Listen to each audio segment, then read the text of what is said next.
to DWTT. I am Gary. This is our, as I call the summer spot, or summer stop, actually. Not the trip, but the stop. So this is our midsummer or our first show of the summer. So we'll go ahead and get started. First off, I've got welcome back, Sam. How are you doing? Good evening, Gary, and everyone else. Nice to see you guys. Cool. And then we've got right below him, we've got Mr. Tom. How are you doing? Greetings to everyone out there in the YouTube land. Nice. And then in the witness protection program, we've got he used to go by the name of Tony, but now it's Wilfred. I just made that up. So Wilfred, tell us about what's going on with you. Turn the sound on, Wilfred. Oh, jeez. Today first is no video, now there's no sound. So, Tony will are get we this just sorted talking out. to the chalk outline of Tony for the rest? He's like his face has been hidden, so he's one of those. He's on a documentary, can't be shown. Yes. All right. You see, Steve is in the house. Steve, welcome. I was just testing this thing out yesterday, and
Hello, everyone. Welcome to the road trip. It's just me right now. We'll see who else joins us today. It is a summer month, so it will be a little bit come and go. We'll see who joins us today, but it's me right now. Welcome to the show. We'll get into it in a little bit. I forgot to post a message over here on the Instagram thing. Make sure people know that we're up and going. And oh, look who we got here. First one to say hi today is the one, the only, Sam. Hello, gents. Yes, welcome. Yes, so he's got some delivery coming soon. That sounds good. That's I always like when deliveries are coming, stuff that I ordered. I don't know if it's clothes or stuff or food, but yeah, there you go. Well, BX Gun is in the house. BX from the Boogie Down. I guess he's finally back home. Man's been out and about for a bit. And Mr. Tom is here as well. We'll see if we see any of these people on here with me. But 1 week till Leeds versus Portsmouth. Yes, football is starting, and it's already started for some. I was just checking it out. And the SPL, as some call it, or the Scottish Premier League has started. And Hearts versus Rangers was on this morning, and that was a 0-0 full-time match there. And now Motherwell and Ross County are playing. This early days there. And yeah, Ryan has joined us as well. Ryan, yeah, when Sam says a delivery, he means a special visit from Erdogor's. Oh man, we'll see. I don't know what that means. I don't know what that means, and if that's what that. Yeah, I don't know what that means. I don't know. Whatever you're into, Sam. Cool. Yeah, BX survived Florida. He survived New York. The man was all up and down the coast, man. I think he was in New York for a bit. BX, he has to be in New York, right? Yes, it is Tom time. I don't know what that means. Yes. See, oh, Ryan, you guys, I guess you do know. I don't know. Yeah. And Sam lets Mr. Tom know that I want happiness for Mr. Tom. Sam wants to watch him squirm. Likes to hear. You know what? He likes to hear dot to leads. And who else but better to play dot to leads but the one, the only Mr. Tom from the dungeon. Yes. Leeds is playing Valencia. It looks like in a match right now. I Yep, just got a we little are. warning here from SofaScore. A little pop up here. So you guys are doing your last warm up, right? Or maybe Valencia. Yeah, that is it.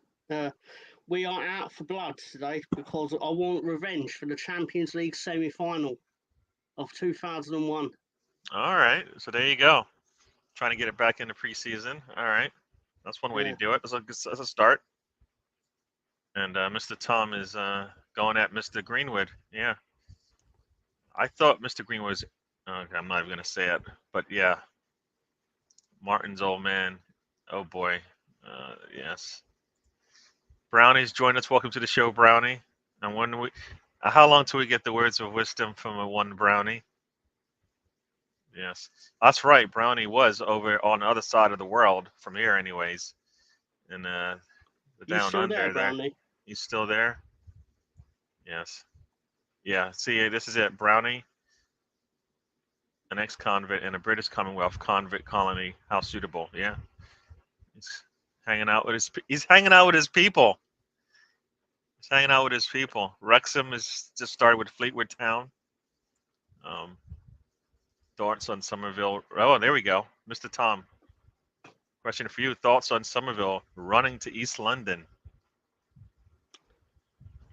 Here's what it is.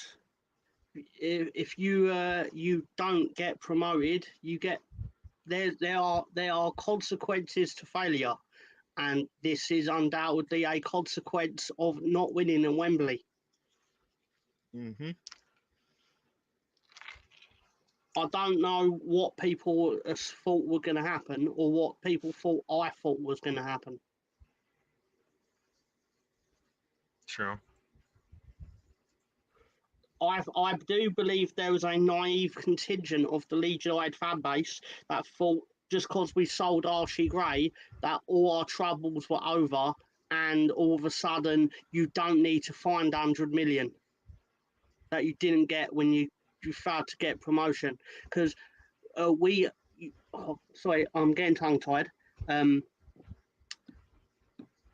Consequences of failure go as far back as you spend 100 million in the Premier League. Teams still want that money. You don't suddenly not have to pay Red Bull Salzburg for Brendan Aronson because you didn't get promoted out of the Championship. Not how it works. We don't owe them monopoly money. It's real money. And shit happens basically. Yeah. Well, you thought he might be gone last season, so right, the fact that he's still around, he got a season out of him. It's got to be a plus. We're able to get the benefit out of it. But yeah. And Brownie, it sounds like I didn't realize this is what's going on here, but he's moving into an Airbnb and then something more permanent, which I don't know. What's more permanent than where he stayed when he went on his last big trip? Just kidding. For those who didn't get that, maybe I shouldn't have gone there. Nobody even picked up on it. We all picked up on it, Gary. And you thought it was a little too much. I'll put it this way, I just got a text message from my nan who's been dead since 2001. She wants you to know she got it. She got the joke. She got the joke. Yeah. Brownie says he's with his G's, hanging out on the out there. Yeah. So yeah, sounds like he's moving there. Wow. Brownie's doing things, man. Good luck to you, Brownie. Yeah. To be fair, he didn't. Yep, that's what Mr. Tom is saying. You know what? I think there's more than Somerville who didn't show up. So yeah. None of them turned up. We didn't play well in that 90-minute vacuum. We, as a club or as a team or entity, whatever you want to call it, did not play well. Southampton obviously deserved to win on the day, despite what you'd think about like over the course of the season. Didn't matter. This league season is determined by consistency over a 46-game period, but we still didn't do enough. Therefore, oddly enough, we got 90 points, weren't good enough. Very annoying, but doesn't matter now. You move forward. Yeah. And we'll move forward without an 18-year-old that we got a lot of money for. Arguably, I think it's a very good deal because we got the defender we did want as part of the deal, which is really handy with Joe Rodon. Yeah, it was. It's good not to. You know what they say: defense wins championships, right? So if you're gonna you're gonna take away some of the goals, and you can hinder the other team from scoring, then that's a plus. That's not a bad thing.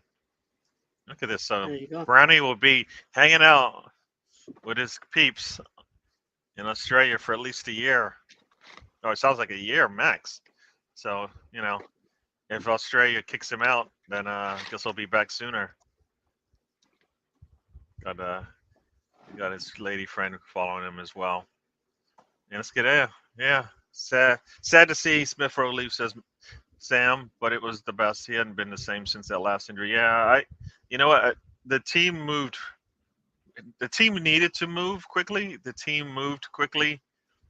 Him not being able to play is not a good thing. We had many a player who couldn't give us get for him? the most any player we've gotten for any player. It's like 34, all with the includes the add-ons. So that's the most we've gotten on a player. Even though people bring up Iwobi all the time, this one is actually the biggest one. So there you go. So yeah, good deal. On a player with about 700, probably not even 700 minutes in the last 2 years of football. I think it's a good deal. Seeing how he has potential, but the injuries are a hindrance. Whereas other players are healthy and they have the future, the potential, right? Fulham have a good track record of taking your players, and so I don't know if I've got this right, but I'm thinking like Willian didn't do particularly well for you guys, but then as soon as you moved him on to Fulham, he then suddenly became like Ballon d'Or winning standard of a player, which was I feel like Arsenal is so in a box that if he doesn't give you enough, certain players need probably a little bit more freedom, right? And if you don't get that freedom, then they look out of place. They can't perform. He looks, like you said, he looks so much better for Fulham than he did for Arsenal. And for Arsenal, he scored on his debut, and you thought things were going to be looking up for him. And that was the last score he'd had until the last game of the season. So much for that. Fulham must be like a holiday camp. Fulham is definitely like a holiday camp compared to the pressure that comes with playing for Arsenal, especially after playing for Chelsea, because obviously. Well, they were still okay when he was there, though, right? I mean, we played him in the FA Cup, right? I mean, it wasn't like craziness at that point, right? They still had been winning trophies in the 3 or 4 years before that, right? So, and they were playing for it once again. They were in another final. At that point when he left, he just was injured on the sidelines, right? So, well, I mean, more. It's basically like feels like because it's the similar of Havertz. A lot of Arsenal fans didn't want him to do well because he came from there, and there's this weird tribalistic nature of football. Yeah, it's really strange. Like I don't feel that with Daniel James, who we bought in from Manchester, massively overpaid. Like before anyone tells me that, of course we did. But the fact of the matter is that tribe, like once you're wearing our shirt, it's like I don't care where you came from. Yeah. Just do your best. Play well, and actually not do your best. If your best ain't good enough, then it ain't good enough. But the fact of the matter is, just do well for my team, regardless of where you previously were. But there were people who were basically like, Kai Havertz, or fuck him. With over, and yeah, you did overpay for him as well. But that's the thing. All of those things are their negatives, and those are all legitimate complaints if you have any. His form is down.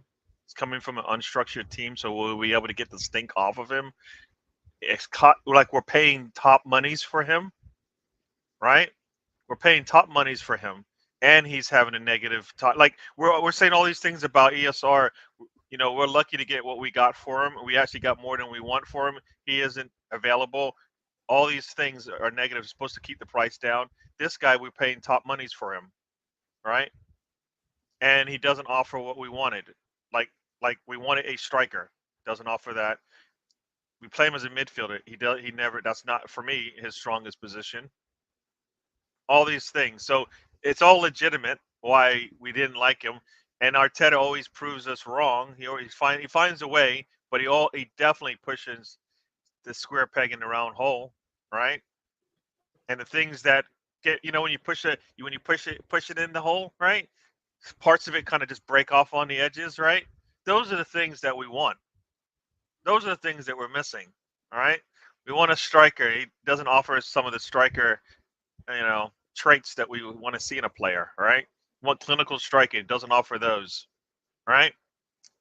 He does hold up the ball a little bit better, but you know what? That's me. Yeah. I fear your project is peaking right now. Well, you know what? You can't go through those last two seasons finishing in where we did, getting better each season, and then all of a sudden it drop off. Like it can't.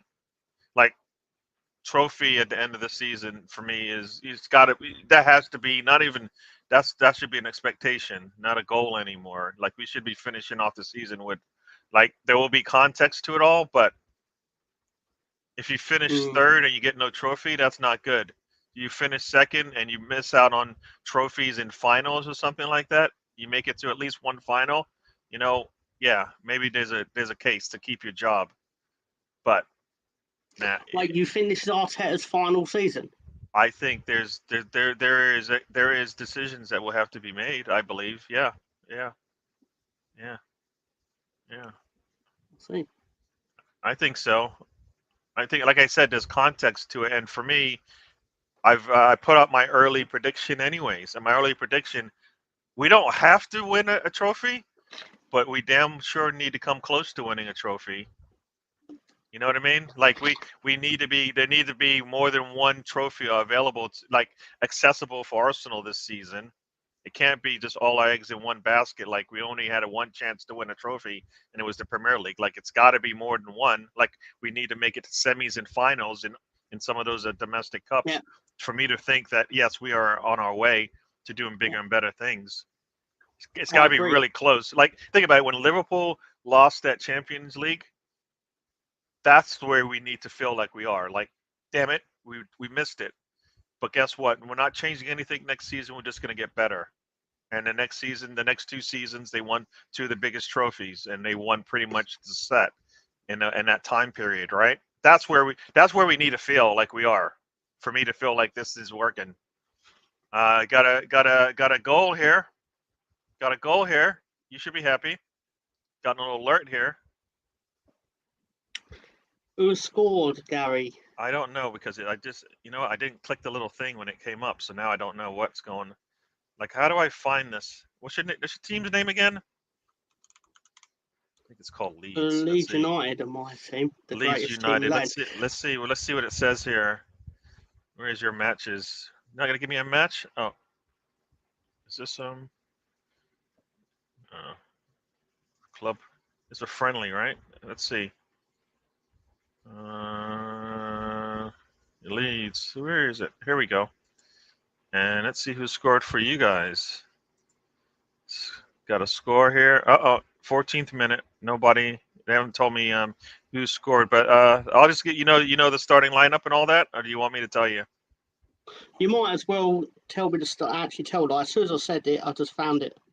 Well, anyways, for those who didn't know, Meslier in goal, Firpo, Rodon, Sujic, Bogle on the back line. I know I screwed up his name. Ampadu and Grev sitting there, and above them you got Mateo, Wilfred and Daniel James, and then up top, Ruter. So there you go. Goal was just scored 14 minutes, just a minute ago. So I guess we'll get an update on that. Yeah. Only a year max, and then he's off. Only a year max. How can you do only a year max? Is that does that mean you're like a visa and stuff? Is that what that means? So It may be. yeah. Maybe if you enjoyed it enough, you want to stay, right? Yeah. So What Brownie has just said is why I feel like you've peaked. It's like not insulting any of your team, any of your players, like your setup or our setup. It's simply because you've gone toe to toe for 2 years with a team that everyone, I'm sick of talking about them, but the fact of the matter is you're against a team that can basically has a bottomless pit of money, despite the fact that the rules have been changed, to try and accommodate for that. The reality is they're still a hell of a lot in front of everyone else in the first place, because they can now spend within their means on top of something that's already been artificially built up in the first place.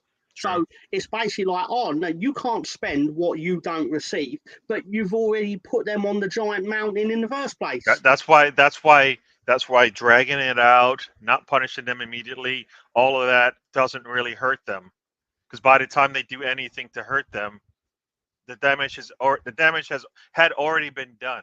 They'd already won. They'd already won two Premier Leagues in a row, right?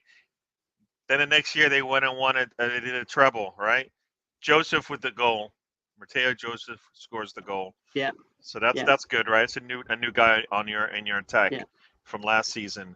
So yeah. Now Brownie, I know I understand this the narrative you have here with this. It's you're fighting uphill battle, and you're skating uphill kind of thing. How do you do that when the other team is already at the top, right? So, but that's what we got. But that's why I need to see. That's why there's context if we don't win it, right? Right now, City hasn't done anything for me to feel like they're going to get better, like they're going to fill the holes that they had last season, right? Right? Rodri's shown that he's their Achilles heel. If he struggles, if he's hurt, if he's out, they seem to struggle. Is that going to change this season? He's a year older. KDB, he's shown that he's not quite going to last a season for them, being healthy. If he's out, will the other players pick up like they did last season? Right? Silva getting older, right? He's in his 30s. He's getting older. Will he be available and all of that? They got questions. They got questions. Brownie was telling us his story getting to Malaysia. To Sydney.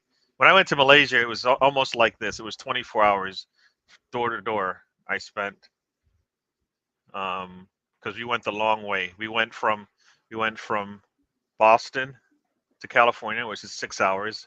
Then we went from LA to Taipei, which I think was like 8 hours, and then from Taipei to Malaysia, which I think was another 5 or 6 hours or something like that, something crazy. So it was about 24 hours door to door, a whole day of traveling essentially. Not as much as you, because you spent 24 hours just on the last legs of your flight, waiting and then flying. Yipes. In other news, I scored 209 points in an NBA match. Okay, he doesn't mean a real one, folks, because as you can see from the wee man's height, he's not up for the challenge. Hey! It doesn't matter how tall you are. You can hit 3-pointers from anywhere, mate. Anywhere. Yeah, Tom, there's a question for you. How's Dr. Leeds doing? Well, apparently he's taken the summer off, so he's nice and rested for next Saturday. There you go. He might come out at some point during this afternoon, of course, but apparently not at the moment because we're winning. There you go. No, honestly, I don't know. I'm just hoping for a season where we win more games than we lose. Again, which is quite nice. because I got sick of losing matches in the Premier League, Gary. Yeah, me too. It, I don't lose in games. It quickly gets boring. Yeah, I don't like losing. How many matches did we lose this year? Yeah, one every month, I think. Too many. I know the feeling. I know the feeling. No, I don't think you do know the feeling, sir. Like this, I know what it's like to be a team. It's like, no, you don't know anything. You're up in your ivory tower of the Champions League. You know nothing, sir. As you know, there's levels to this thing, my man. There's levels. Within your levels, you can't relate to shit. Losing once a month is terrible. I know how you feel. Brownie was hanging out with the pigeons, chilling with them, right? So, yeah. Oh man. I'm surprised Brownie doesn't have that pigeon on his podcast. I know. They should have been. I'm surprised it was not a post, right? His interview with the pigeon. Yeah. You know, like, what's up, pigeon? Oh man, at least a little. You should have at least taken a picture, man. You and the pigeon hugging. Like I met a friend in Delhi. You know. Oh man, ESR will be flying kites at Fulham. We'll see. You know what? He needs to just play some ball, man. He needs to play some ball. Hey, look at this. I don't know if this is a joke or not, but Reece Nelson could go to Leeds. You know what? He is a player who wants, and you need that. You need a player who wants. I think he wants to play football. Yeah, but. And based on what you have, you need that. You need that. He won't get past Jose Fernandez. He may not start. You're right. He may not start, but he will give you when he's on the pitch. He'll give you stuff, right? Arsenal players don't start for Leeds on loan. Come on now, yeah. Everyone knows this. He could be a man that could do that. So, yeah. There's only one man I want from your club. You can have him. You just got to pay the money, and I know you got the money. Allegedly. Don't know if you could spend the money anymore though. There are rules in place that say you can't actually buy your way out of the Championship anymore. Yeah.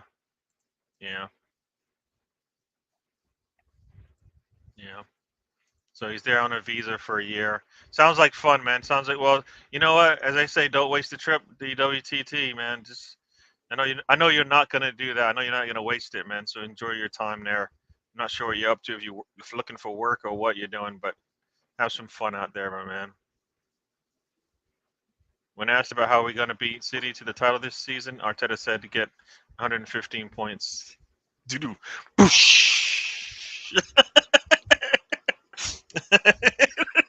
That's a lot of points. It's true though. Yeah, it's true. Like the truth of the matter is that what annoys me about Manchester City and why I think English football is just as much of a farmers' league as other leagues. Like, because obviously it's a big thing. Like, PSG's in the farmers' league or whatever. But Man City have turned the Premier League into a similar thing, because whatever the team out of second place get, Man City just go, right, fine, we'll get one more. Man City always seem to have this thing where, like, keep it interesting, we'll make it go to the final day, but then we'll win on the final day, and that's boring. Yeah. Exciting it up a bit, Manchester City, for my own good, please. Sure. In fact, just not win it. Yeah. Not win it for once would actually be really helpful. Well, here's the thing. Hopefully, we keep saying Arteta needs to learn, right? He needs to understand. He needs to experience. Well, he's experienced losing the lead in the early half of the season. He's experienced losing the league in the second half of the season. You know, now he needs to understand that you have to play 38 matches. You cannot play 19 and 19. You got to play all of them as if they all count, and they do all count, and get points in all of them. and then see how you fall after that. So, So, that's the experience that we talk about managers needing to have when they come to Arsenal. He's got it. I don't need. He needs to probably abide by that and understand every match. We need to get points in every match. You can't take one off. Can't take one off. You need to try to win every one. excuse me a second. I'm just going to watch the Leeds goal. Okay, go ahead. City are running out of difference makers. You're right. You're right. Like they lost Gundogan, and we thought they're going to struggle, but then Foden showed up. We'll see what happens this season, right? With Soden out, right? With Foden, if he comes back, if that stink from the Euros, gets washed off and he's back to playing. What time are you playing, Mr. Tom, next week? Do you know? So yeah, we play. It's at 12:30 because every game is not outside of the 3 o'clock window. Okay. There's no championship this time next week, Gary. Wow. Because the TV deal, there's a new TV deal in England on Sky Sports, and basically because it's the first weekend, they've scheduled every game on television, which means they can't kick off at 3 o'clock because of UK law, as we've gone over about a million times. That's nothing new, but the games are either before 3 or after or the 5:30 window, whatever it is. But cut a long story short, tell a lie. I've realised I've got a calendar in front of me, so I can check it over. There are games on Friday. There's 2 on Friday night at 8 o'clock. So Derby County play Blackburn. Preston play Sheffield United. And then games at 12:30. In fact, 2, 4, 6. There's 8 games at 12. They all kick off at the same time. And then there's a game at 4 o'clock on Sunday, sorry. So I hear that. there you go. Okay. All right. And Brownie's, doing things by the book.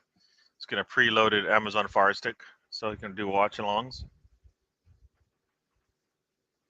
So there you go. He'll be doing watch-alongs. Imagine that.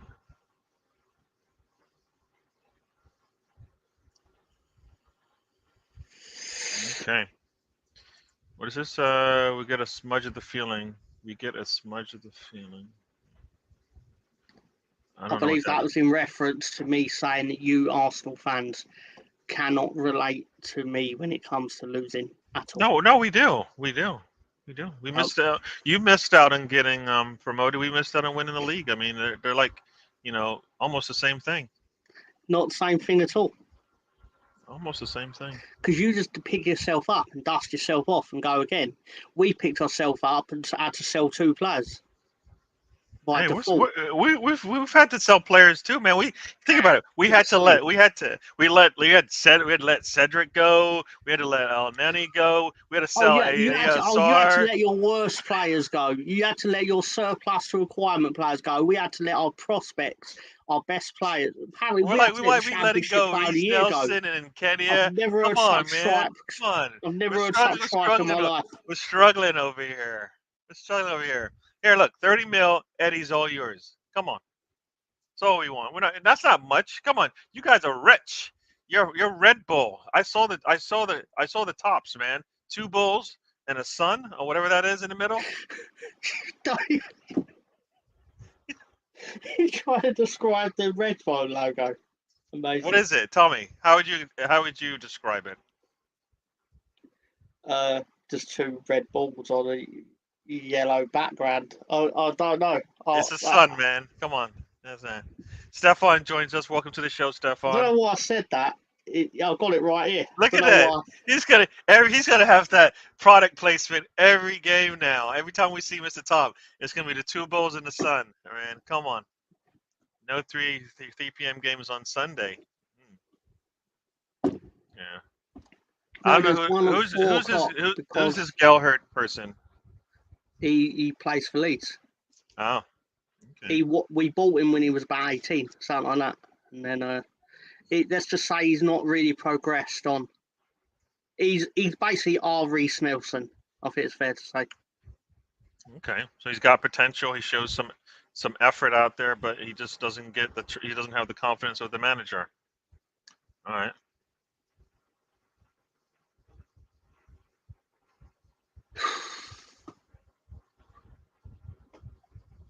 You say that, Stefan, but you were thrilled when you were linked with Eddie. Yeah.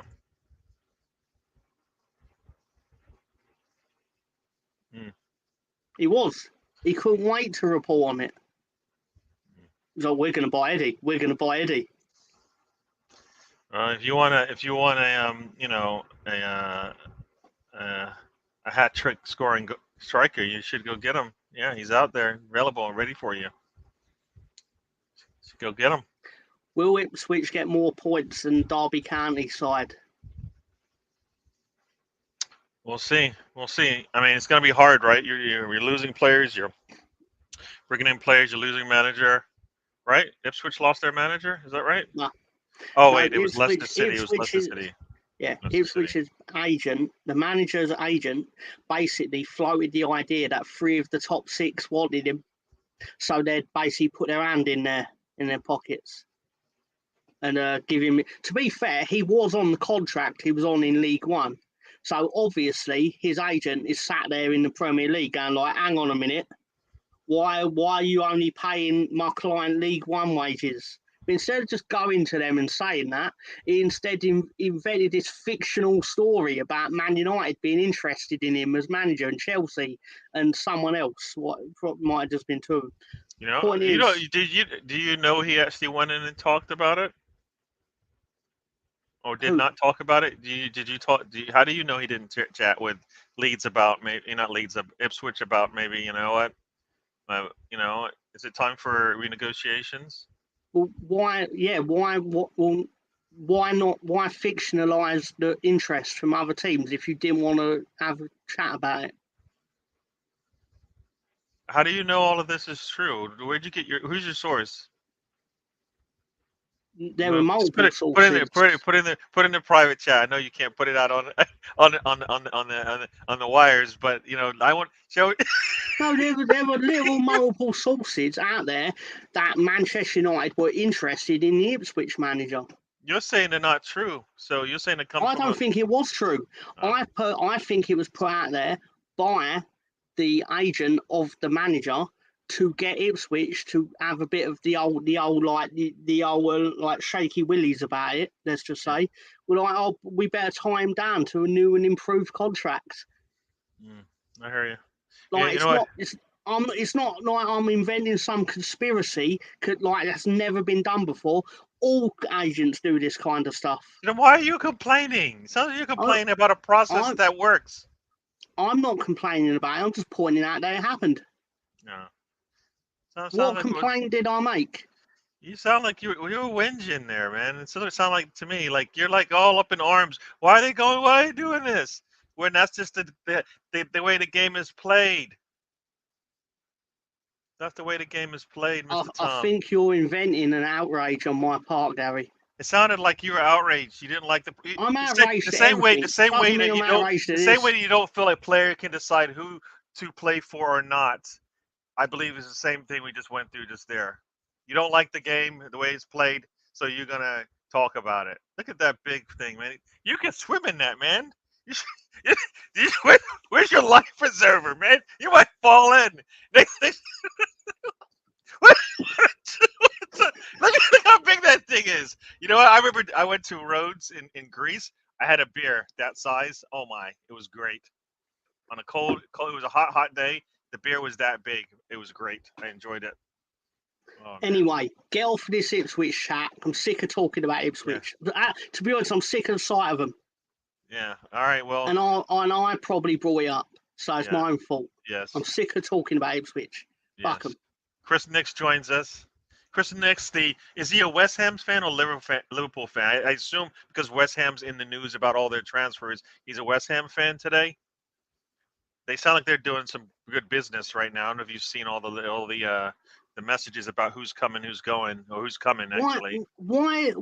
Yeah. No, I have a bugbear about West Ham United. I can tell you, their bottomless pit of money coming. Why don't they try paying us for the stadium that we gave them? The British taxpayer.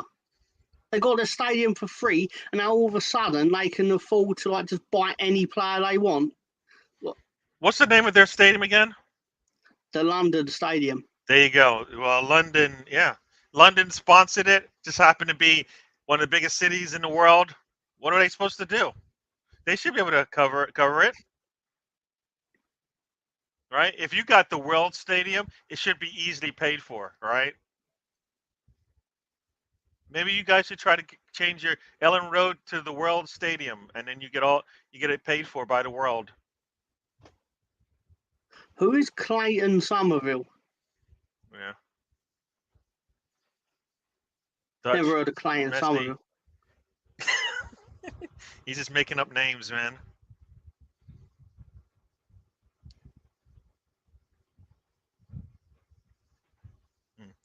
Bang average. I don't know how he won Championship Player of the Year. Crescencio Somerville. I don't know how. He had a good first half of the year and then sort of went to sleep for the second, but apparently that's all it took to become Championship Player of the Year.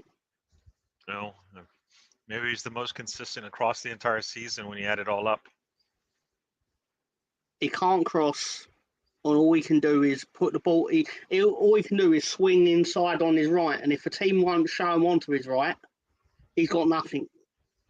Premier League, West Ham. Hey, there are many a player who can only do one thing.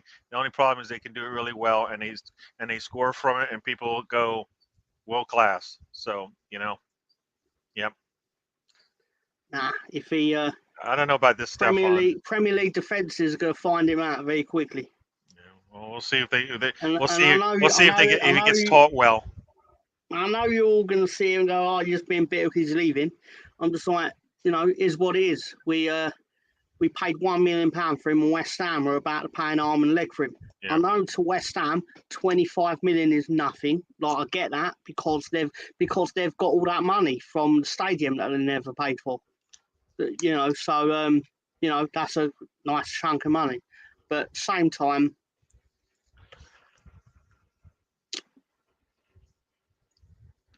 never liked West Ham, me.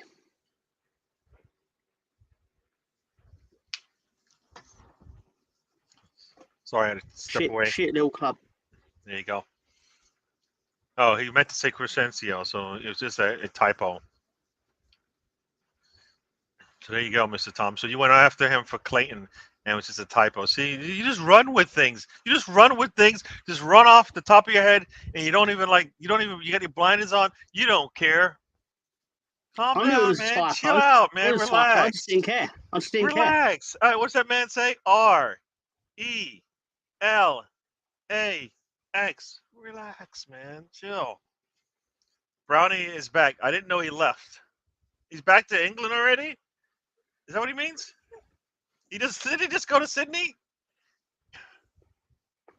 But he's back, folks. Everybody, he's back.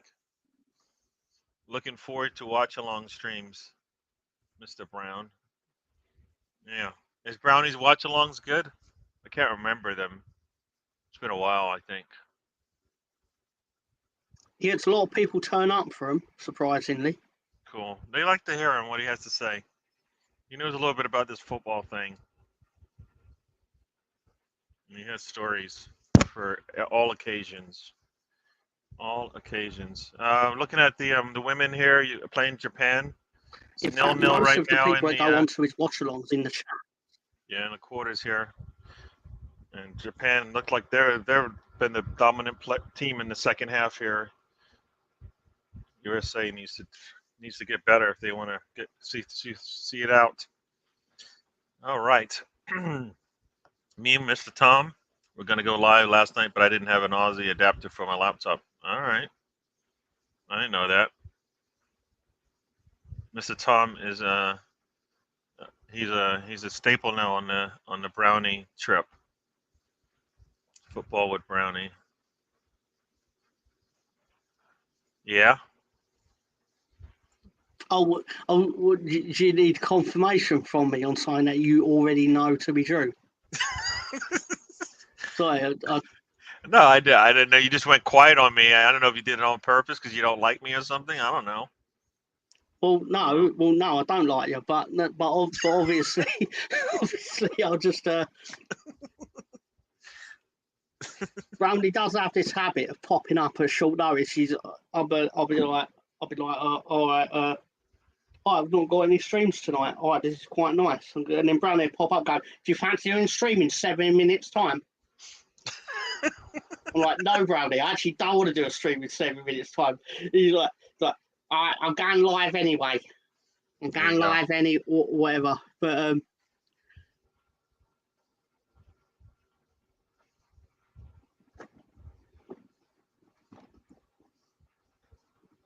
I hear that. So there you go. He's just laughing at you. I hate short notice. Just like tell me tomorrow I'm doing a stream or something like that, and I'll probably turn up for it. But in general, but just yeah. He has to get pretty. It takes longer than 7 minutes for Mr. Tom to go from whatever he is to what we see today. It takes more than 7 minutes. The man needs a ramp up time. I'm lazy. Oh, guess what happened? You should be happy now. It happened again. Fine. Somebody scored for Leeds.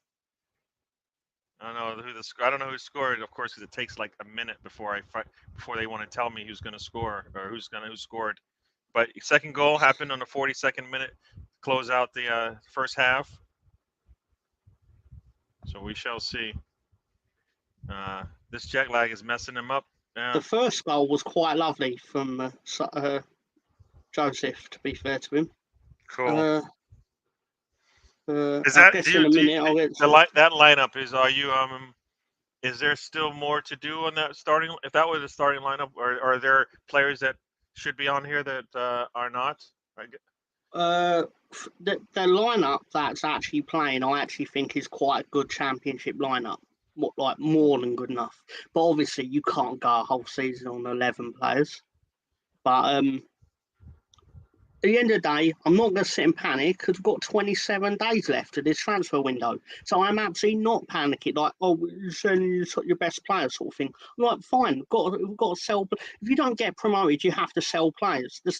We're not the only team that will be in that situation in the past or in the future. That simple as that. I'm not going to panic over it, especially if we sell Somerville tomorrow. We've got 26 days to replace him. And some go, oh, how do you replace the championship player? Yeah, it's like we only paid $1 million for him, so it's obviously people out there that you can actually then get that production out of. It's not like you're finished.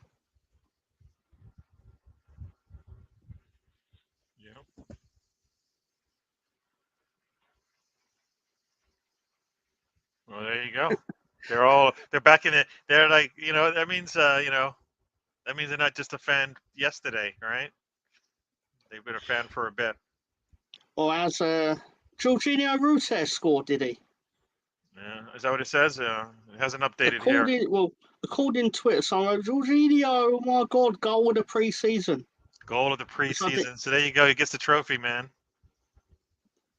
Also, congratulations, Matteo Joseph Fernandez has scored his fourth goal of the pre-season, which I imagine is quite a nice statistic that no one will remember after tomorrow. So, the fact of the matter is, Stefan, Ipswich will be in the same boat. If you spend $100 million this season in transfer window, and then you go down, you will be on the hook for that $100 million, regardless. It just doesn't go away. You eventually have to pay these. That's us. We had to pay for the players we bought 2 years ago. Very true. That's not wishing anything bad on Ipswich. That's just the fact of the matter. Is that the way the transfers are structured these days is very much like a credit card. Like if you buy a player now, you're probably going to worry about that in 2 or 3 years' time when that team starts asking for the money. Because of the way that you structure the payments and stuff like that. Like part of the reason the Calvin Phillips transfer was quite key was that Man City just paid it all in one go, which is very rare in football. And that was why it was only 40 million. You have the marketing and advertising, know-how of them. Yeah, it is really easy. Well, it's because everyone basically, put it another way, at the time, I remember the controversy among Leeds fans was basically we've undersold Calvin Phillips, like we've only sold him for 42 million or whatever it is. But the truth of the matter is, it's because we wanted the money now, as opposed to like giving us 10 million this year, to give us 10 million a year over 5 years or whatever it is. Why don't you just give us 42 million right now? Man City were like, cool, do you want us to pay the tax for you? It's like, yeah, that'd be quite grand actually. It'd be quite lovely. That's what happened. There you go. Yeah. Yeah, no, it's definitely harsh, Stefan. Sell your best players when you don't do well, but that's what happens. You know what you're getting into. You know what you're getting into. Oh man, I don't know about that. Then you can tattoo it. That's what it is, right? See the fans get a tattoo, get somebody to sign their body, and then they tattoo it. That's such a weird concept, though, right? Because Pep's not going to be their manager. And I know on paper he's going to be their greatest manager ever, or whatever. But what about the next guy? Because he's going to get given loads of money too. So they're going to have a new great. Whoever Man City going to have is going to be perceived to be. They're going to get the best manager on the planet, or whatever, because that's by the nature of what they've set up and things like this. But just. Someone out there is going to tell me it's actually quite normal to get a grown man to sign a grown man's leg or whatever. It's like, no. I'd go up to Hulk Hogan and be like, Terry, can you sign my T-shirt, please? Sort of thing. That'd be it. That'd be the extent of it. But someone else is going to be like, Terry, can you sign my penis or whatever? It's like, no. Yeah. Nah. It is. You know what? That is. Yeah. No, I hear what you're saying. Luton's going to keep their kits for 2 years. I don't know. I almost feel like in this day and age, if you're gonna harp on,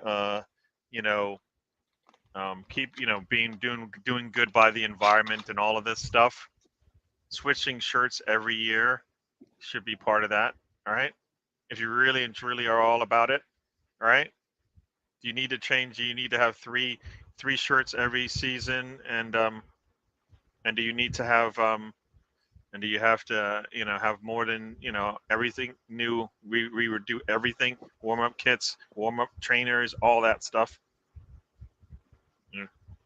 If I do excuse me, I'm gonna just watch the Leeds goal. All right, cool. While you do that, and I don't know what this means. I've never seen someone discussing slags in one place. You horrendous slags. I see. Is he talking about this chat room? Damn, slags. What are you doing?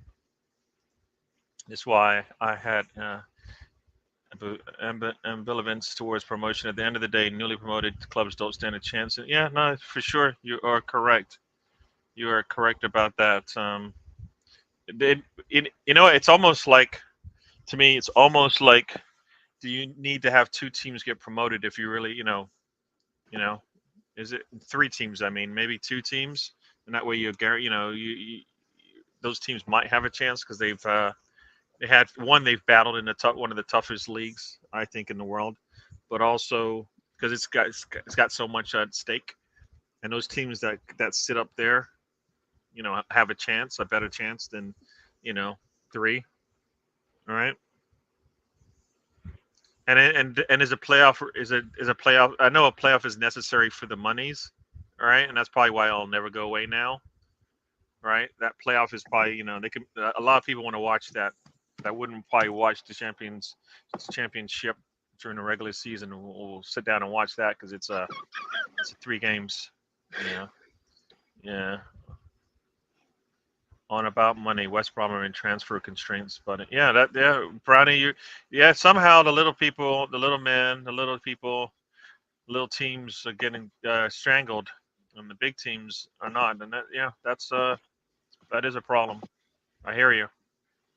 That's why for me the league needed. That's why I think the other 19 teams in the Premier League needed to push the league to actually do something yesterday. You're just dragging us in the dirt, hoping that we will forget about it. It gets swept under the rug, and then we move on, right? And that's not the way it should go, because they're punishing teams right now. They're punishing teams. They're holding teams back, and this is still hanging around. So yeah, the Chiefs flag introducing one only Sam Greenwood, yeah, and Brownie asked for a Sam Heyman autograph. I really don't know how he knows that. I mean, did you see it? Wow, this just got nasty there. Mr. Sam had back-to-back nasty comments, which I am not putting up. Back to back.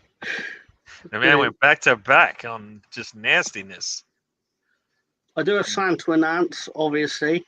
There was absolutely no demand for it over the summer, but too bad. I'm going to punish you all with it anyway. It's the return of We All Love Leeds, starting from tomorrow. You can put it back up again. I think I was hiding it, so It's fine. There you go. Problem. There you We're go. back, baby. 1 week. Oh, look at that, people. Football is coming. Oh my gosh, you guys are getting nasty. I can't put any of this up. I'm moving on. This is the best you're gonna get is that. And I accidentally put one of Sam's nasty comments up there about Lord Greenwood. And Mr. Tom, how could you fit all of that? No, I'm not even gonna. I'm gonna move on. That's what she said. I'm gonna move on. Yeah, Lord Greenwood joins, and then everything just turns to crap.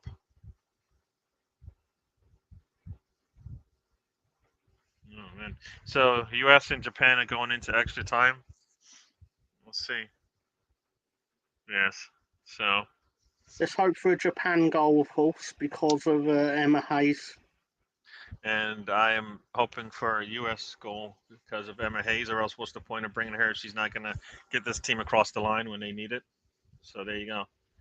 I'm getting the word about that American fan. Okay, Brownie, we are waiting with bated breath.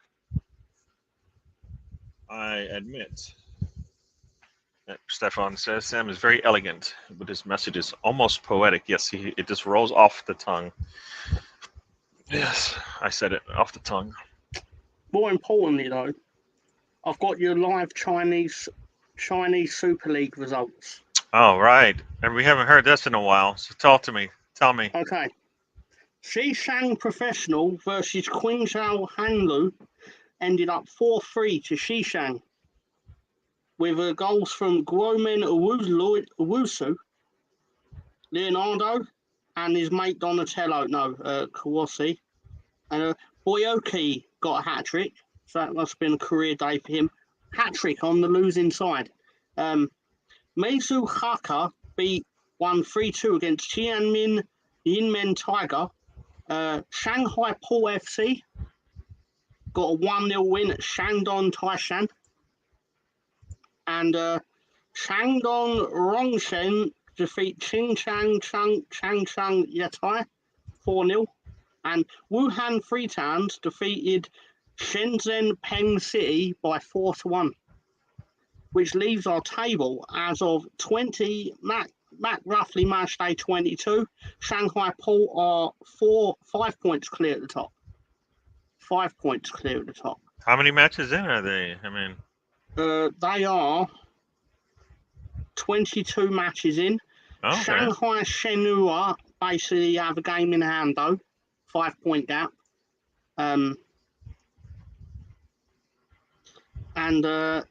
Basically 8 games to go for Shanghai Port, 5 point gap, potentially a 2 point gap, obviously, because game in hand. But I wonder how they did in the Asian Champions League. I'm going to have a look right now. That was a mouthful.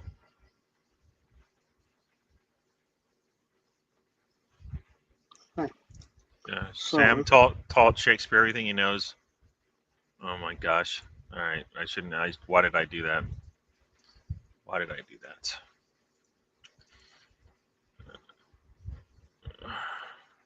How did the Wuhan clan do? Yeah,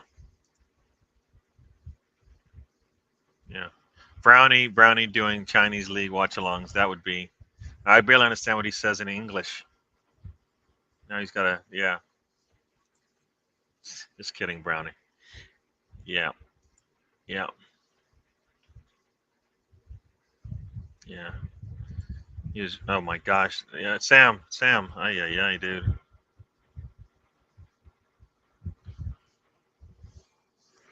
Oh, they've changed the format to the Asian Champions League. It's going to be that silly little league thing that the European Champions League is going to be like. That's unfortunate. Oof. It was almost just like a bad shot from the striker there for the U.S., but it was deflected out. So here we go. It looks like they're trying to. I bet the Wu-Tang Clan are in the Chinese League too. There you go. Yeah, yeah. You guys.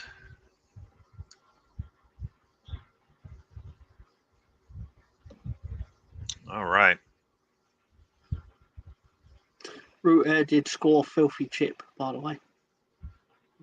Great stuff, Jorginho Ruter. I think it's going to be a big year for him this year. You know, a second year in the system. You know, and he's gonna fill any of the gaps in quality and technicality. Hopefully, with players that fit whatever he wants to get done. Right. So If yeah. if he can shoot half as well, if he can shoot half as good. I'm getting the wording wrong. Basically, he couldn't shoot last year. So if he could shoot nearly twice as well as he did last year, it'd be really helpful for me. Yep. Because he could do a lot of things last year. His assist game was phenomenal, but his shooting game was amateur. He's very lucky. He's a funny man on YouTube. He's also funny. He's also lucky that I laugh anytime he tried to say hippopotamus. Mm. Cool. Sorry, I gotta switch my mouse because I'm multitasking here. But for those who know Hugo Sanchez, sounds like Brownie's trying to get a little chat with him. Is that the Hugo Sanchez that played for Real Madrid, sir?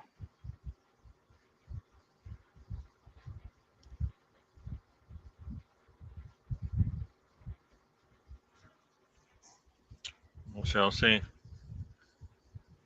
Stefan just getting a little nasty here, but yes. He did play for Real Madrid. 207 league appearances between 1985 and 1992. Yeah. There you go. Funny, he played for Atletico Madrid previous to that, and then transferred across, which is probably quite rare.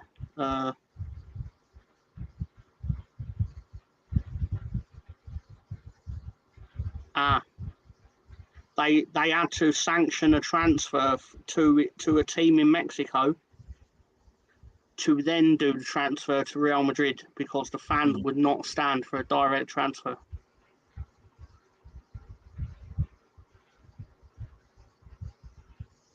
Well, the defenders for the U.S. has been struggling all day. Almost struggled there and gave a goal away. Luckily, Japan missed everything. Speaking of fuckers, where's Spencer and Alonso? Spencer said he was a maybe, and there's a delivery Spencer's got his work thing, hasn't he? Yeah. what you call it, Mr. Sam said he had a delivery coming, so I don't know what that meant. He was going to be on later, or he's just waiting around. We'll be there between 12:01 a.m. and 12:59 and 11:59 p.m. I thought he was waiting for his shopping. I thought it was a shopping delivery. He said delivery, but we don't know what that means. With Sam, it could be any kind of delivery. Yeah, could be Niayo, as I say. Yeah. Was it a hard day's night, Stefan? They're going with all the McCartney lyrics. No Ebony and Ivory joke, though. Lazy. How can you just want to put that in there? See, you're a racist. Why would that come into play with this conversation? No. Why would Ebony and Ivory? Yeah, in the context of that conversation, why would it need to come up? See, I knew you. I already told you. You got problems. McCartney song. You got problems. Problems. Yeah. Girl, he said it's too late for him to join. What is he talking about? It's too late for him to join. Girl, were you a maths book? He's making. Why? Because you've got a lot of fucking problems. You're making excuses. You could join us if you want to. Don't even try that. We're here for you. We could have another hour left on this show if we wanted. It's too late. When is it ever too late to join a show? Oh my! All right. Personally, Sam, I actually think you should show up personally, because mainly because Gary's bullying me, and I need the help. What? Well, if you come on this show, Sam, you better go after Wee Man. That's all I'm saying. Make him feel even smaller than he already does. If you're a good friend, you help me out. The man is like he's still, yeah. Hey, I didn't pull out the old mate and say, "Oh, you're not my friend if you don't bully the other guy." That's what you just asked him to come on and do that. So what are you talking about? No, I asked him to come on. I asked him to come on and just be a shield. And you know what? To be a shield from your. You didn't ask him to be a shield. You said go out there and shoot the bullets. That's what you said. Yeah. Come on, you said, dude. Uh-oh. Welcome to the stage. Welcome to the stage, everyone. It is the Lord Greenwood. Is that the 5th or the 10th? I get it. That's a 5th. The 5th. It's the 5th. Don't you know Roman numerals, Gary? I get them confused sometimes because we don't use them enough these days. Didn't Splinter teach you Roman numerals? Splinter did not. So how are you doing? I'm doing well, sir. How are things? It's been a while since we've seen you. What have you been up to? Well, apart from arranging a few different purges, you know what it's like. I have to get the villagers what they want. Apart from that, I've just been driving around in my, well, not me driving, it's Jeeves who drives, but he's been driving me around my Bentley Mulsanne. We got a Colonel Ward who just joined same time as you, sir. I don't know if you've heard of that lad. Colonel Ward, yes, I've heard of him. I believe he's a homeless man from Brentford. I always know of Colonel Ward from when he was first discovered in the Slagosaurus period. Oh yes, the Slagger is glorious. That period was it was an exquisite period in our recent history. So how are you doing, Tom? It looks like that Lou Gehrig's disease has passed. Oh God, I'm just starstruck, Lord. It's been a while. Yes, it's been a while. I've been very busy, you see. I was there was a little village up in the north. I can't disclose it for various reasons, but I had to go up there and I had to make sure they all died. Damn. Yes, they were nasty people. Quickly. It just they were got very there. nasty. They were very nasty. They weren't doing as they were told, so I had to make sure they got what was coming to them. But don't worry, I'm back now. I'm ready here. Thank you for blessing us with your presence, Lord. Oh, don't worry, Tom. It's lovely to be here with you. You know, survivors of Lou Gehrig's disease. There's not many of them. It's really not. Yeah.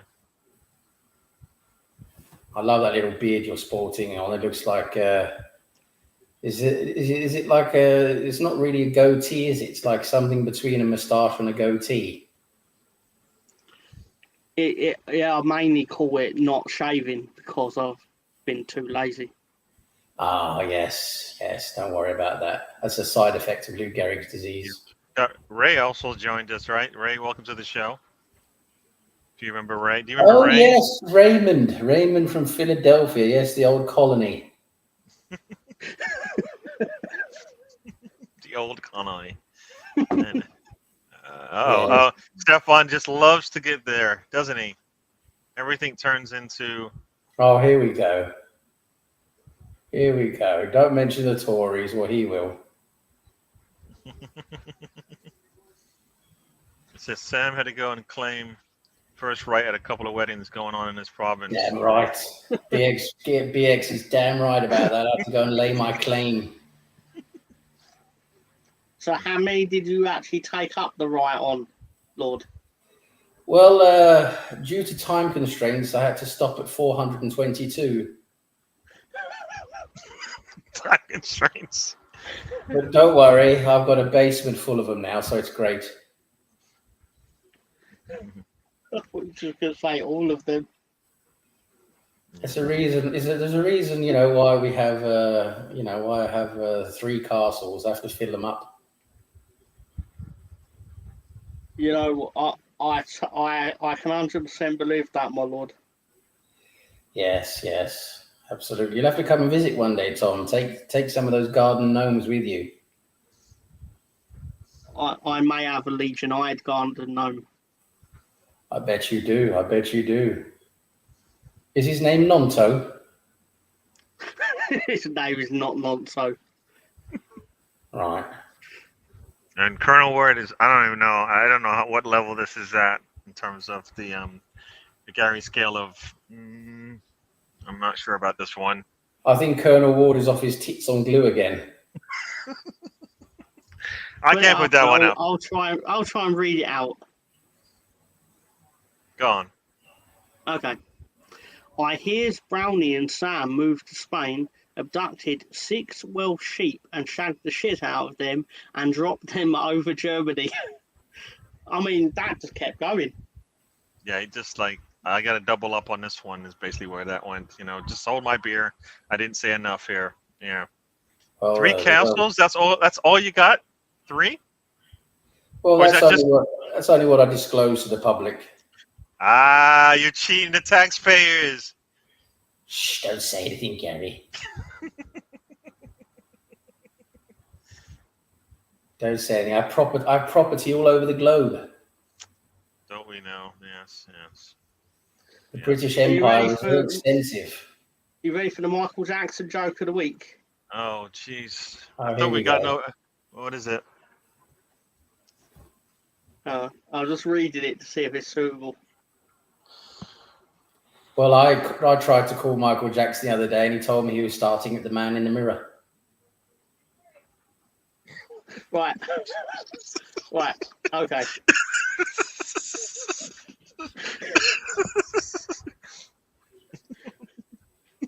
What are you drinking, Gary?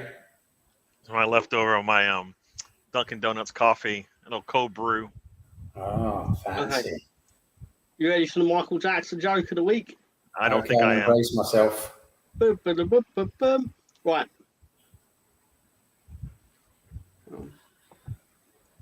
I really should have theme music for this. Let's see if it's possible to add a jingle. If not, I don't have the jingle. Anyway, Michael Jackson was on a boat with a bunch of children. The boat captain comes up to him and says, "Michael, we've come into some trouble and the boat is about to sink. We need to get off the boat right now." "What about the children?" asked Michael. "Fuck them," said the captain. Michael responded, "Is there enough time?" Oh my God. That is disgusting, Tom. That's disgusting. And as a nice little bonus, No. why did Michael Jackson go to Walmart?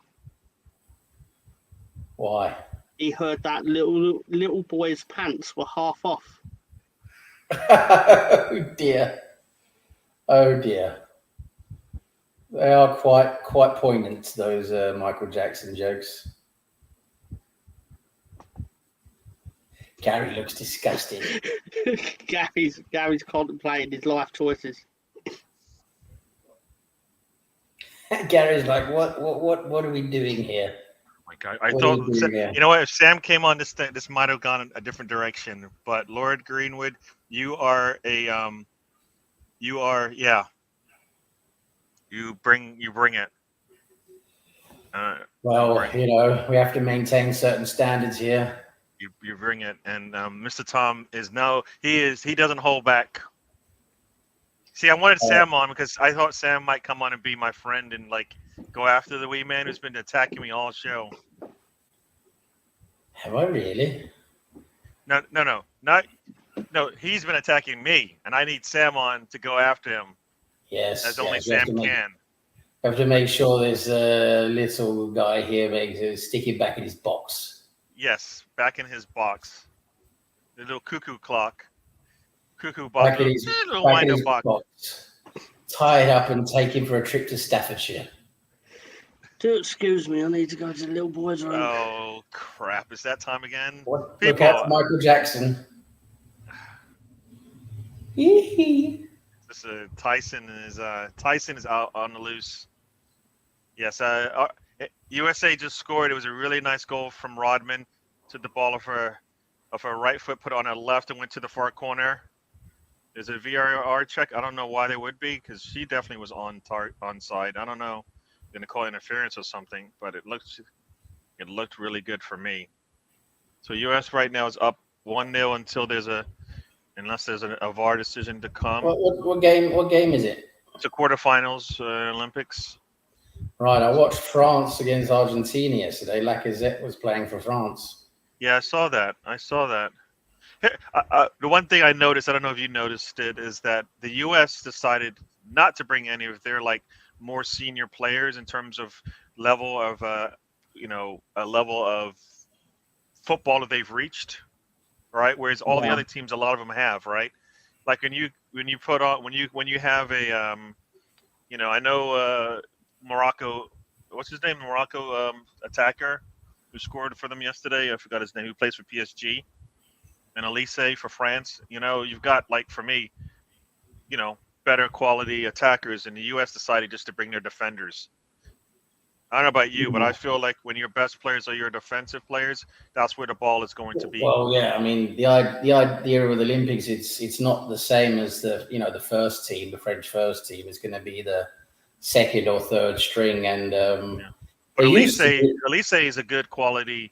If that's like one of their top players, yeah, right? he doesn't get to play for the first team, does he? So they've given him a chance in the Olympics. But I think traditionally the Olympics was under 23. Yeah. Normally there was a 23-year-old age limit, but I think they've done away with that now. Well, I know for the women they don't have an age restriction, but for the men definitely.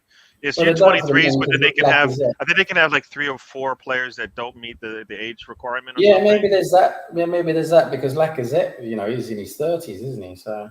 Mm-hmm. Yep. Yeah. Oh my gosh, is that what's going on here? All right. Football in the Olympics is not. You know what? Football is. You know what? There's too much football, or else Olympics would have been similar to the World Cup, right? So, I guess you got the World Cup. Brownie's right. The standard is much lower with these players. I mean, there's not a lot of really good players, to be honest. Yeah, some of the better players are playing professionally and are not going to play in the Olympics, right? I mean, that's just how it works, even if they're at that age, right? So.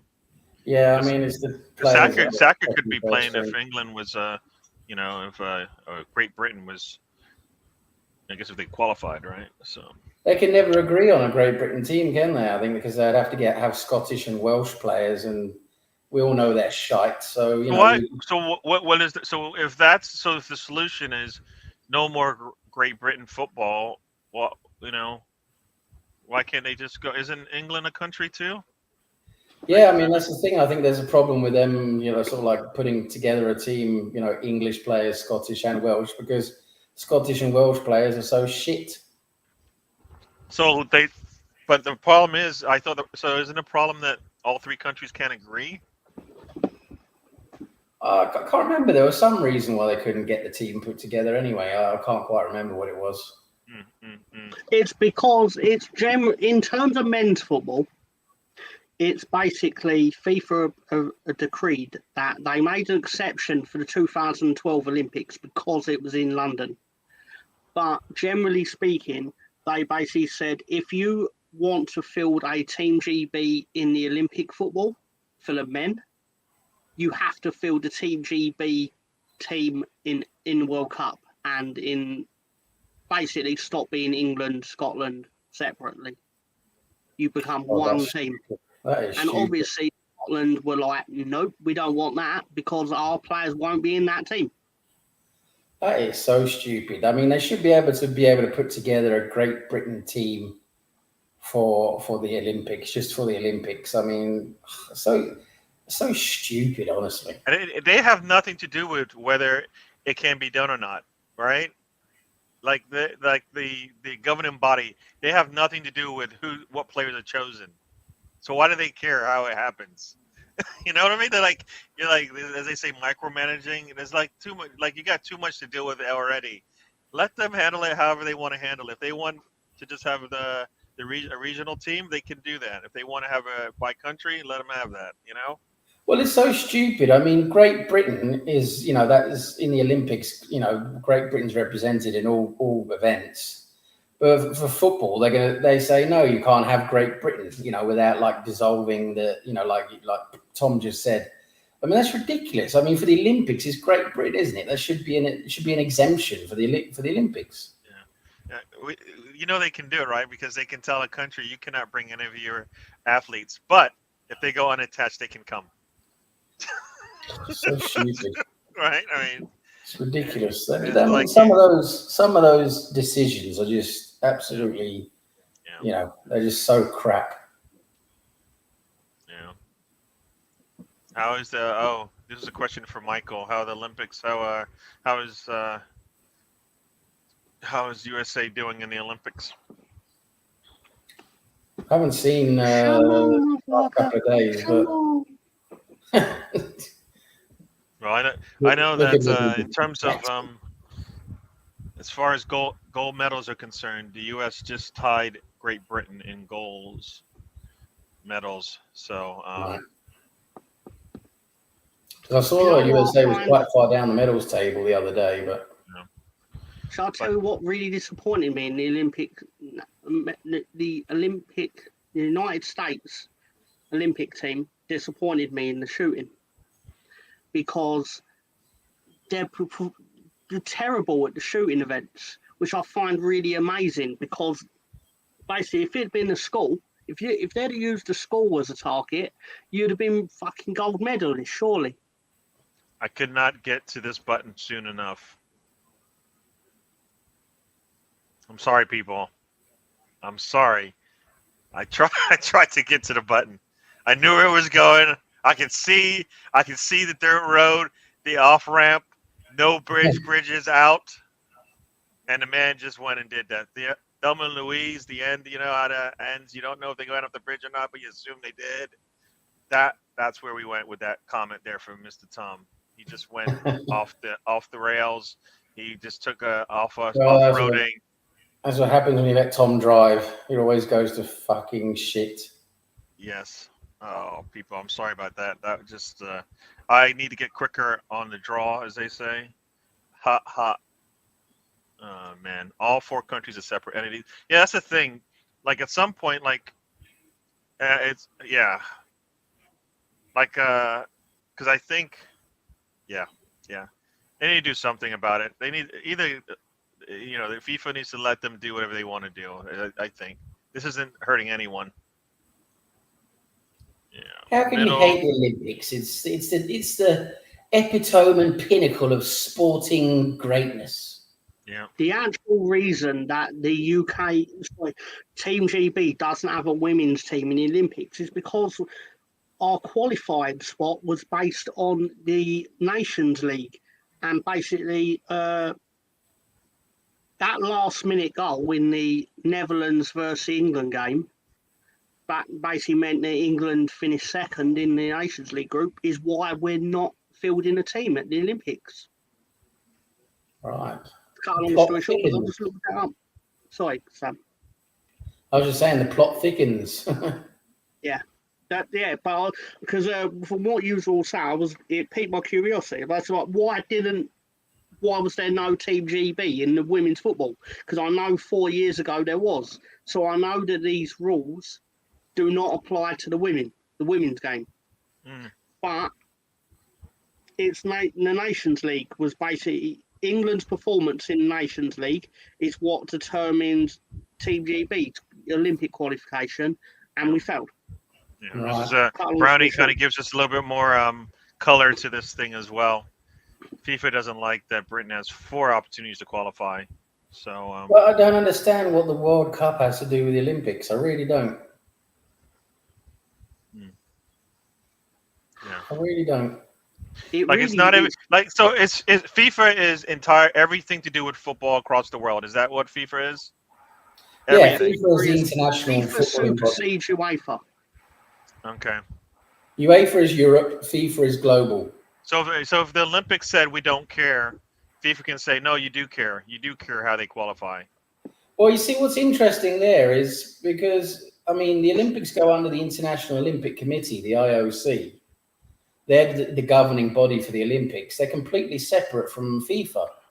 So, in my opinion, the IOC should be able to decide, whoever takes part. It's really that simple. Why FIFA?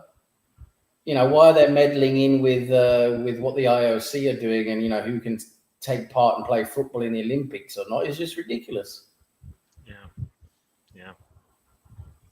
Because the Olympics is a whole separate thing. The Olympics is not a football competition. The Olympics is it's a collection of hundreds of events, that comes every 4 years. The World Cup is a footballing event only. That's football only, isn't it? Every 4 years. The Olympics is everything, and it's a completely different governing body than what football has. So for me, it's just ridiculous.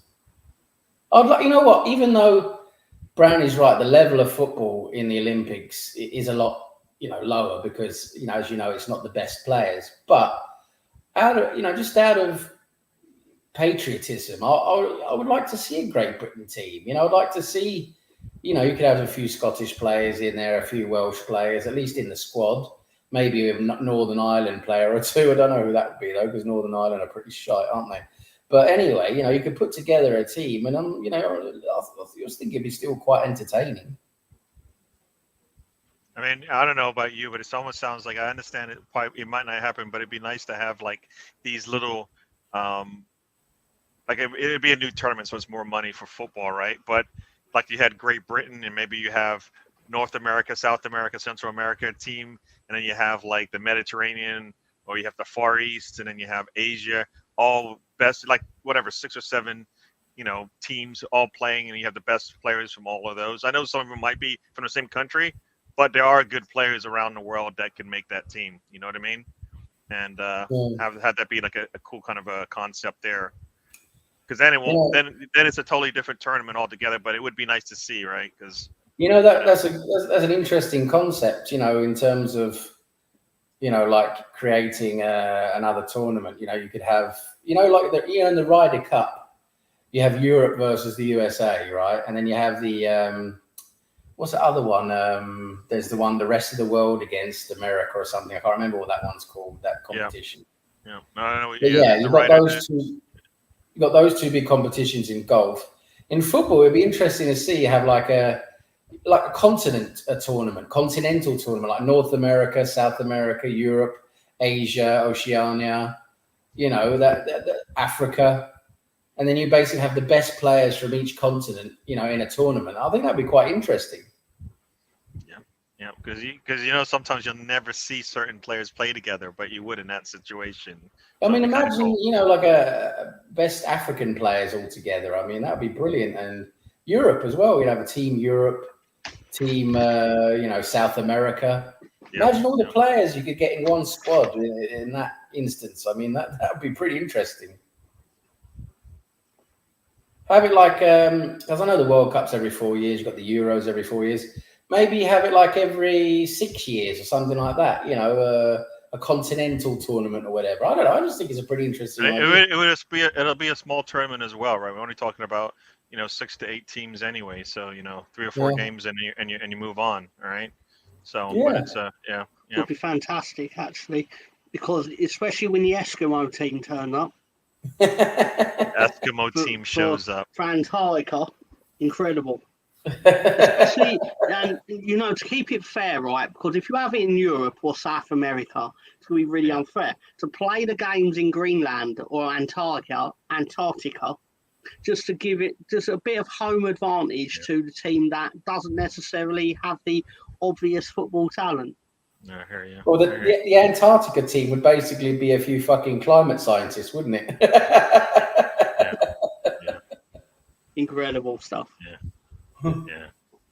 I don't know what you mean here, Ryan. At least from what I was reading, it's a woman with high testosterone levels, which can happen.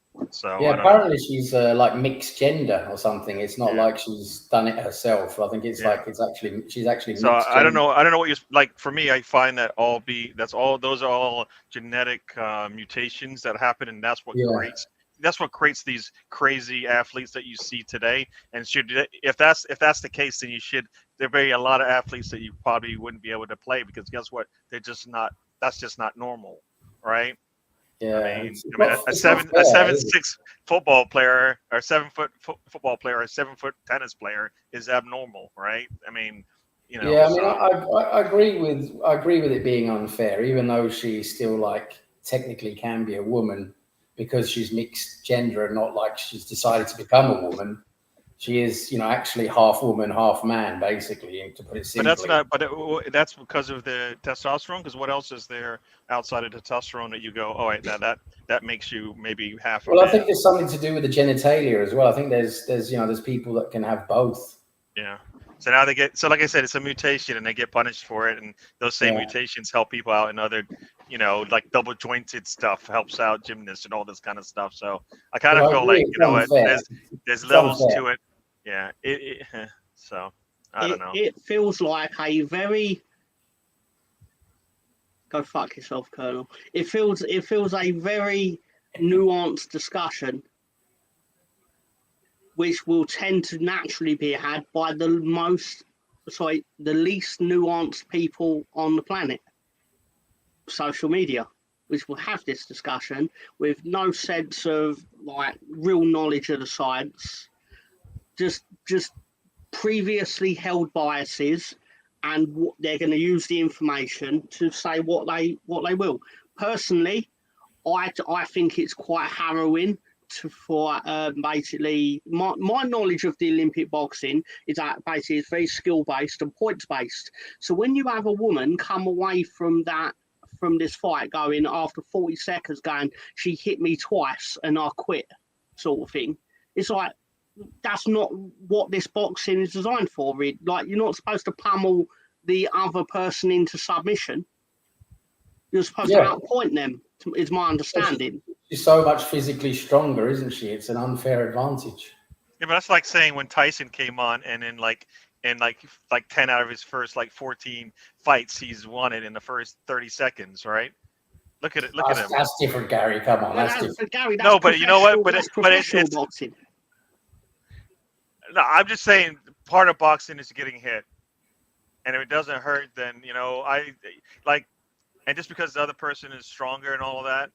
Yeah, but the thing is, Gary, shouldn't be like you're saying, because they're using part of the rules of the game, not like everybody else. So everybody else is just trying to get points and make sure they can connect with all their hits. This person is going to knock you out, right? But then why wear the padding if that's not if the aim of the game is to actually knock someone out in Olympic boxing? Why are they wearing padding? It's not designed for that to happen. That's not the art of this No, type but of boxing. you're saying is you're not from my allowed to win that understanding. way. Is what you're saying, because you're not in the nature of the game. You're going outside the box here and trying to win it a different way by hitting somebody really hard.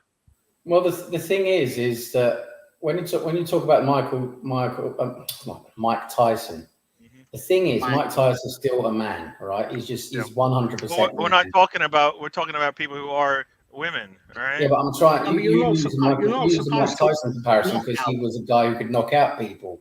Mhm. But that's very different, because what it is here is when you have someone who's basically half man, she is so much stronger. She has so much more natural strength than women. It's such an unfair advantage. The way she can hit is so much harder than any other woman. So it is completely unfair. I don't know about the unfair part, because now you're saying that's we're gonna have rules for, like. Well, I'm saying the rules should be different. That's what I'm saying. I'm saying if someone's mixed gender, they shouldn't be able to take part. Yeah, that's one way to go about it. I don't know. Well, that's my opinion anyway. So. Yeah. No, I don't think there's an easy answer, because either you There's are. really not. There's not an easy answer to it, because either you're punishing somebody for just what nature gave them, right? Yeah, or I know, I understand that, but the thing is, it's such an unfair advantage. That's the problem with it. Well, what I will say is that this is such a nuanced. None of us actually have the knowledge required to actually have this discussion, but that's the beauty and the curse of social media. We don't have the scientific background to discuss this, but everyone will. That's the real truth. We have to have our opinions, though, aren't we? Of course. No, obviously, I'm not saying we're not. But the problem is, we're actually being much more nuanced about it than a lot of people who will have this discussion, Sam. Yeah. Yeah. Well, no, there's people with special agendas, so they're just going to go and go after it and just like take it to that level that, like we can't really have a legitimate conversation about, even though we might not be on the same page by it. So that's what we are. That's why we do what we do. There will be people out there who if they hear this, and in my opinion, these people are foolish. These people will turn around and go, Tom, what you just said is transphobic, because whatever. I'm like, well, I'm not a transphobic person, but this is generally not a cut and dry situation, is it? But no one can actually acknowledge that it's cut. Basically, if you don't say she's definitely a little woman and whatever happened isn't wrong, but you're not towing the line or whatever, which is wrong. Because it's not as simple as this. No, it's very difficult. It really is. It really is. There is part of me who does sit there and feel like, why is this allowed to happen? Like, again, above my knowledge grade. But at the same time, watching it felt a bit wrong. There was something there was something that felt uneasy about watching it. Yeah, like I said, I didn't see the fight, so I don't have much. I didn't see that. But yeah, no, it's a good discussion to have. But Brownie does have a point here, and we're talking about football as well. Too much football. Well, the problem now is the new Champions League format, isn't it? I mean, there's going to be so many more games now. You saw the players were worn out in the Euros. Sam, there's going to be Champions League in January. Yeah. Based on my knowledge of the tournament, purely from Football Manager, you will get European football in January. Yeah, the thing is, the players now, the top teams, the one who are taking part in all these competitions and getting far in these competitions, they're going to be playing They're going to be playing 70 to 80 games. Yeah, it's just too much. Yeah. I mean, it's almost like they're doing all this. See, at some point, you have so much football. They're going to have to reduce. I think they're going to have to reduce the number of teams if they really want to have a proper tournament. You know what I mean? Like, is there a reason why four teams need to play in a Champions League? It's all about the money, isn't it? Unfortunately, it's all about the money. They want to maximize the money. Because Yeah, it sucks for football and it sucks for the fans because then you don't necessarily get good football in all of the tournaments now, right? Not too many teams can be Real Madrid and City in terms of the level of quality they have up and down the squad to compete in all four fronts. Not too many teams can do that, right? Yeah, I mean, those are the two teams I know can do it. I mean, PSG and Bayern Munich have domestically a monopoly on football in their countries, but not too many teams have that, and then can also, compete in the Champions League as well. So, no, it kind of sucks for us football fans because then you don't get to see, I think, good football throughout the season. There's going to be these big lulls where, think teams are going to struggle. And I mean, City struggled last season, and that meant they only won one trophy, right? Wait, Right? wait, sorry, Gary. Sorry, breaking news. Oh boy. The Soviet Union. I've just seen the first look at the Soviet Union's entrant into the women's boxing. I saw the ones for Mike Tyson, and I was like, I'm gonna break you. Yeah. Yes. Sorry, Gary. Please continue. Sorry. No, but what I was going to say was to what Gary was saying was that now, as Arteta has said in interviews, that now with the way the Champions League is this season and everything, and if you're going to be competitive in all these competitions, the demand on the squad now is so much more important. You actually need two full teams now, two full first 11s. Yep. If you're going to compete, because you have to do that squad rotation to keep people fresh, or else it's just you're going to get that end of season drop, which you can't have. So you're going to have two full squads now, which is a really big demand on teams. And then another problem is with all those games now in the normal season, when we get to the next World Cup or the next Euros that then goes in the summer, the players are going to be completely worn out. That you're not going to get a level of football that's going to be any good. Yeah. I think we saw that in the Euros. There was a lot of talk about that. Haaland was talking about it over here in Norway. They was talking to him, because Norway didn't qualify. So they was talking a bit to Haaland here, in relation to the Euros and everything. And he was saying a lot of the quality we were seeing was not that great. And he said it's just, you can see the players are just not 100%. They're tired, and so it's an issue that they have to start looking into.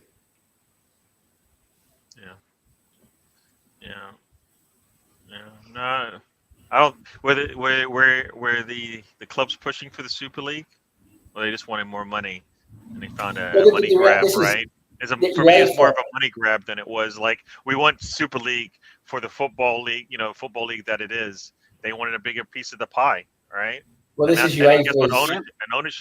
Ownership wanted more piece of the pie. Like they're looking at the Champions League, going, "There's tons of money they'll go in there, and we're not getting our share." For example, that's what I think. Well, that's the UEFA. This is UEFA's reaction to the Super League attempt. UEFA have made the Champions League bigger with more teams involved, and they've created essentially a Super League format, because now the Champions League is just one big league, basically. And so this is definitely their, incarnation of the Super League, which is designed to keep the big teams happy and include a few other clubs as well into the money pot. But yeah, we'll see how it goes, because there's so many more games. Yeah, money-wise, it's going to make clubs richer, but yeah, we'll see how it goes, I suppose. Yeah. This is actually what got pushed through on this Sunday. When the Super League first came out, this is what UEFA rushed through. And yeah. I believe the conspiratorial person inside me basically believes this is what the Trojan horse was, because while Chelsea and Arsenal and Man United, whoever, were going, we are withdrawing from UEFA or whatever it was, and we're going to join the Super League. All the tweets that went out, and the world was on fire for like 2 days. Yeah. Basically, UEFA, under everyone's nose, basically big headlines: Super League, Super League, Super League. Arsenal said yes to Super League and all this, and then in the small print was basically UEFA have said yes to a new format of Champions League, which generally I think most people would not have gone for had this actually been placed, put out there directly in front of people. But because everyone, basically the bigger fish to fry in that moment was this Super League, people were like, oh yeah, sure, whatever, UEFA, like do your new Champions League, whatever. Because everyone didn't think that was ever going to happen. Because in that moment, it was like, oh no, there's going to be this new European tournament, which basically we're never going to get to be in. No, Brownie, I'm with you on this part of it. Like when the Super League did come about, the teams did need to stand up and say, what does that mean for us playing football? But you know what? It's not only the Champions League. Think about it. It's international football. It's Nations League that was created. All these extra games for certain countries that affects their players as well. So for me, I don't think it's just it's not. You can jump on Champions League for one part of it, but this football thing's bigger than that, all right? I mean, it's bigger than that because international football is also taking its piece of the players' time and effort and stuff like that, and hurting the game in general. But like, I don't know, I get it. It's like I said, it's about the money for me, not necessarily about a league. And you know what? The stability, like they are guaranteed all that money, right? All right. It's kind of like the college players over here in the States, right? There's billion-dollar industry for college football and college sports, and the players wanted some of it, right? And teams were holding back, the league was holding back, and all of that, and they finally did decide to give it to them. And then guess what? They didn't think about it. Same way in this Champions League format, they didn't really think about it. They just did it really quickly, and now the players are gonna pay for it, right? Players will pay for it once again, and then they'll figure out. They're going to have to make even additional changes, maybe more bigger teams, bigger squads, not as many, like the whole PPS and PPR, all that kind of stuff will have to be increased, right? Because there's no way a team can have two teams of 11 with the monetary restrictions that they have. So it's just going to change all of that, and it needed to change it at the same time. Now teams are going to be burnt out. You're going to see, you could see teams that aren't in the Champions League, like a Leicester, win a league, because the top teams are playing deep into Champions League, spreading themselves thin. Yep.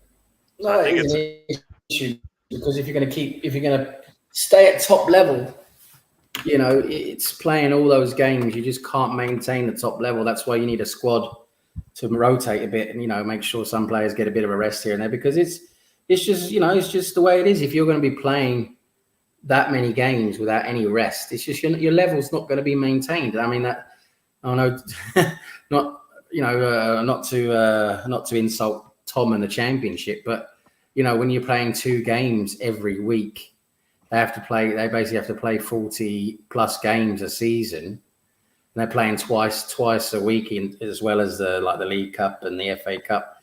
They don't normally have the quality depth in the squad to rotate as much. So you're playing basically the same 11 week in, week out, 2 games a week. You're going to have drops in form. You're going to have periods of the season where the players are just not doing very well, and it affects the performance. And yeah, it is it is a thing where there's so many games, but that's what the fans want. That's what it is. Fans like to see many games. Yeah. No, I mean, once again, it's not only just one thing, Brownie. You got the clubs, but then you also have international football that plays into how long the season goes, right? Two games into the season, and you already have international football. They just finished the Euros a month ago, and a month from now they'll be playing international football again. Right? Yeah. And we saw how that disrupts the seasons, right? There's a lot of international football, and it's but the Premier League now is a global phenomenon, isn't it? So that's why the clubs, and the owners want them to go around the world and showcase themselves and everything. America's the big market now. That's the big growing market. So the top clubs go to America now and market themselves there. And there's been talk, and I think this will probably happen within the next few seasons. There's talk of they're going to do the same as what they do with Major League Baseball and the NFL, they're actually going to have Premier League games. You know, as Major League Baseball and the NFL come to London to play a couple of games, I think we'll see the Premier League. They'll have 1 or 2 games over in America. Yeah, and I hate that for every sport. I don't want any sport having It's to a bit too much. It's a bit playing too much. over. Like it's enough. It's a lot of travel as it is just for teams to get around their nations, and not that it's bigger in the States, of course, but that's just what it is. You know, the bigger the country, the more travel. But I think taking an English team and saying, all right, you're going to go play a couple games over in Europe with the 6 hours of travel, and like, where are they going to do it? Are they going to do it in New York? Because that's easy. But they really want to do it in LA as well. So we're talking about 11-hour flight. Yeah, and then I want you to play a real game that counts 6 points. You know, you could drop 6 points if you travel and it goes wrong. All right. Yeah, it's a long way. LA is a long way to go. LA is a long way to go for a few days. Yeah, that 6 points is the difference. We know from like staying up or winning a league. You know. And then you know what? And then it's the recovery on the other end, right? It's the same thing that happens over here. Like you have,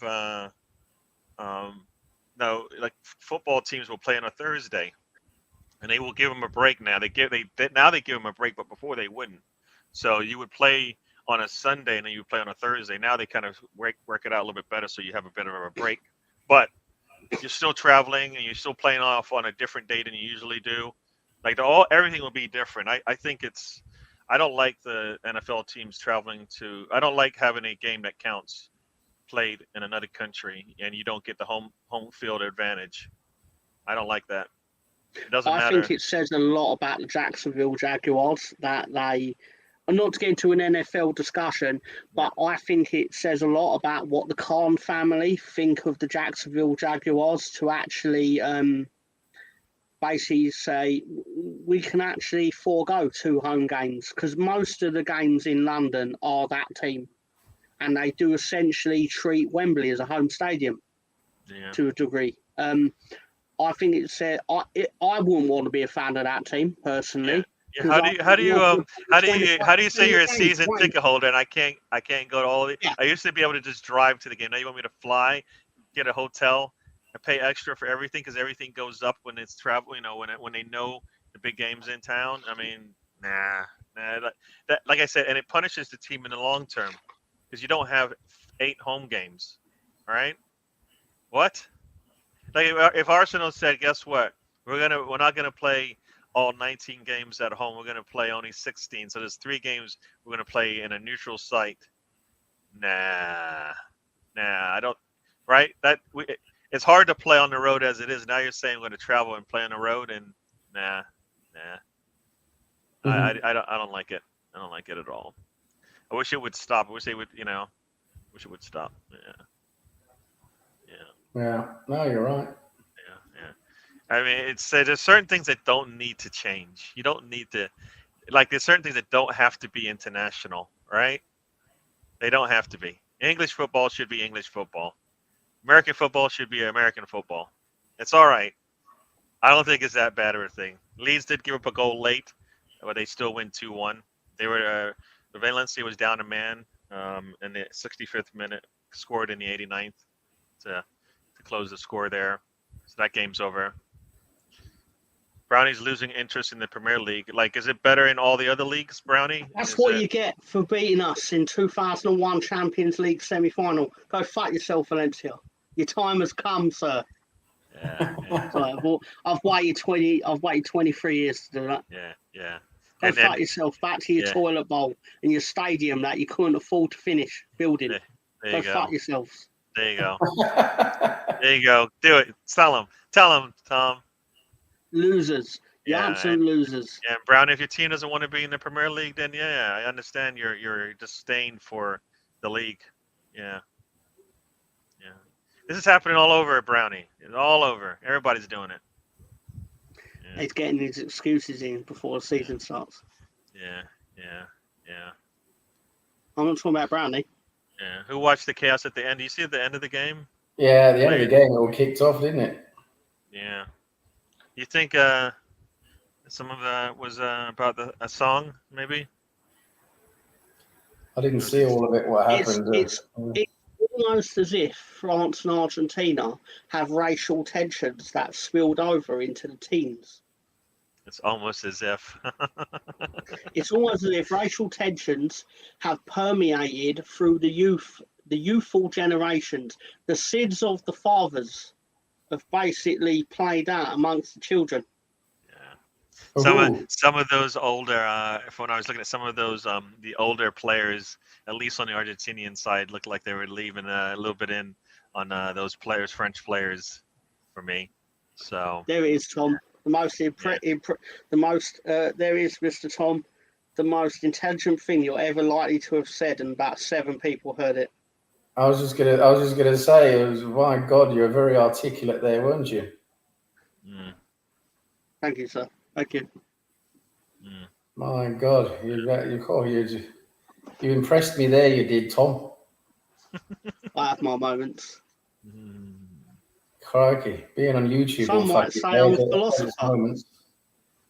Yeah. Philosopher. Yeah. Hey, Stefan, I don't like losing to anyone, so. Is Stefan saying you'd rather the Ipswich is not in the Premier League? That's what it sounds like. Which is in direct contradiction to what he was saying when he was in direct competition with Leeds United. I mean, it's almost as if he smells what's likely to happen, and he's getting his. He's already prepared to get relegated back down again. He's being prepared for his club getting bent over on a weekly basis. You have to, if they can stay up for a season or two, they can start building, can't they? That's the thing. You got to get up and stay up. Yeah. In all seriousness, I actually don't think they'll get relegated. Yeah. But you know what? Because they just seem really lucky. I actually think they're more likely to win it than finish bottom. Because everything just seems to go right for Stefan. It's really strange. So I can't explain it, but I just feel like they're going to do really well. Stefan mods on the lead site. Bloody hell, he's like an undercover agent. No, it's because women basically run it. So of course Stefan's in there with Of course he's in there. He's trying to get into the ladies. Loads of women there. Of course he is. He's in there like he's saying all the right things. That's what he's really good at, saying the right things. Of course he is. Well, you know what? It's also probably. I mean, I know what it is. It's also probably part of his marketing scheme. You know, he's a mod. Guess what? I write these novels. You'll probably be interested in them. Blah blah blah blah blah. If there's women involved, and Stefan's in there like shit through a goose. There you go. Shit to a blanket. Yeah. Yeah. You know, the one thing that there's those teams those new teams coming in, promoted teams coming in, they just need to play within themselves. Sometimes they extend themselves. Not that smooth if everyone sees it, Stefan. Yeah. You know what Brownie's got? Yeah. Brownie's got shit club syndrome. Yeah. He's like all upset in arms about the Premier League. Then he puts this up there. We're supposed to take him seriously now, right? He's got classic shit club syndrome, where all you want to do is watch shit clubs play shit games, and then you complain about all the big clubs. Oh, I love it. Sorry. You know. I mean, that will be interesting though. When Birmingham do play Wrexham, and I'm certain, I could be wrong, but I am certain that there will be Tom Brady in one director's box, Ryan Reynolds in the other, and the media will just sit there tossing themselves off to just basically everything except the ball being kicked. The one thing that will not be interesting is. So wait, why all the stuff Brownie brings to the table, and then he puts this up there? Why do we listen to what he has to say? The thing is, you get down to League One. The Championship is okay, but when you get down to League One, the quality drops quite a bit. And I tried to watch a few League One games a couple of seasons ago, and I just couldn't watch it because neither club could string 3 passes together. No, I think you might have been watching Leeds United. Confused us. But no, in all seriousness, I think it actually says a lot that a club like Wrexham actually could go from National League to the League Two and then straight into League One, and that's when that level, the level of League One is a massive step up on League Two.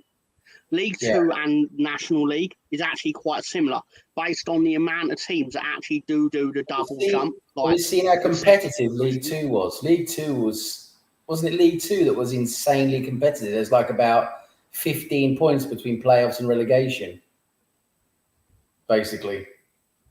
Look, League One is it's a league where you get former Premier League teams in it, which is why it's obviously, like, for example, you had Sunderland couldn't get out of it for years. Leeds were in it for 3 years. But you have a lot of teams in League Two that have played in the Premier League.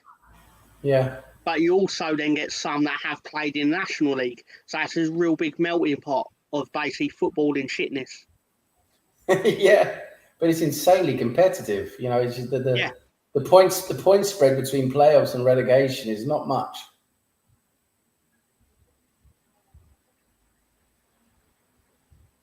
I suppose if you're a fan of, you know, those clubs, it makes it interesting, doesn't it? You know, because it's not like the Premier League where you got, you know, basically, you know, it's 3-4 teams and the rest struggle for the scraps.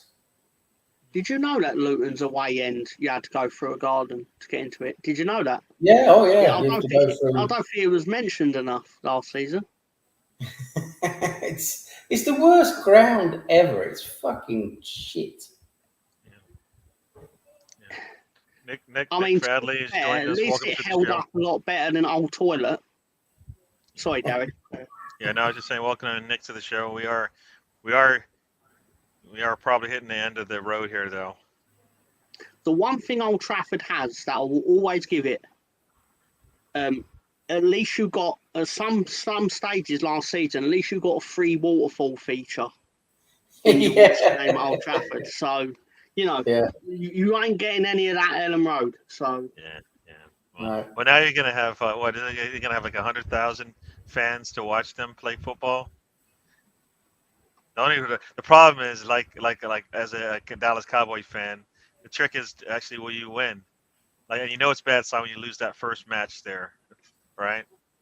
100,000 fans all sit there and watch you lose the first one, and you know that's kind of what I see for them anyways, unless things change dramatically from where they are. Who's on your profile pic? Yeah, this is Lord Greenwood. What do you mean? That's just what it is. Lord Greenwood and Mr. Fadley. Lord Greenwood's live. Yes, I happened to watch a movie yesterday. I watched Deadpool and Wolverine. Okay. Yes. It was quite good. I really enjoyed it. I have to watch it again because it's, you know what? It's too much for me. I need like simple, like, you know, I can't handle so many things happening kind of back to back to back because I missed something in the middle there. There's a lot for me anyways. I thought it moved a little bit like that for me. So I'll have to watch it again. I did enjoy it. But obviously tonight I'll be doing a live watch along of WWE The SummerSlam, as some may say. Oh, nice. Obviously you're welcome, Gary, Sam. Of course, everyone's welcome. It's the SummerSlam, as some would say. Not true. Is that Brett? Is that Brett? Yeah, Brett once called it the SummerSlam, so which I was like, okay, that's going in the meme. But obviously we obviously Logan Paul was wrestling tonight, so naturally gave me this idea. There's Logan, and then there's Logan. Oh God. Do we not? We don't like him, right? We don't like him. Anders joins us. Welcome to the show, Anders. Yes. Tom's 8-hour watch. Yes. Yeah. I don't know what he said to you, Anders. Tom's 8-hour watch long. No. Say something else to Anders. Anders, tjenare, hur är läget? Ni är svenska, va?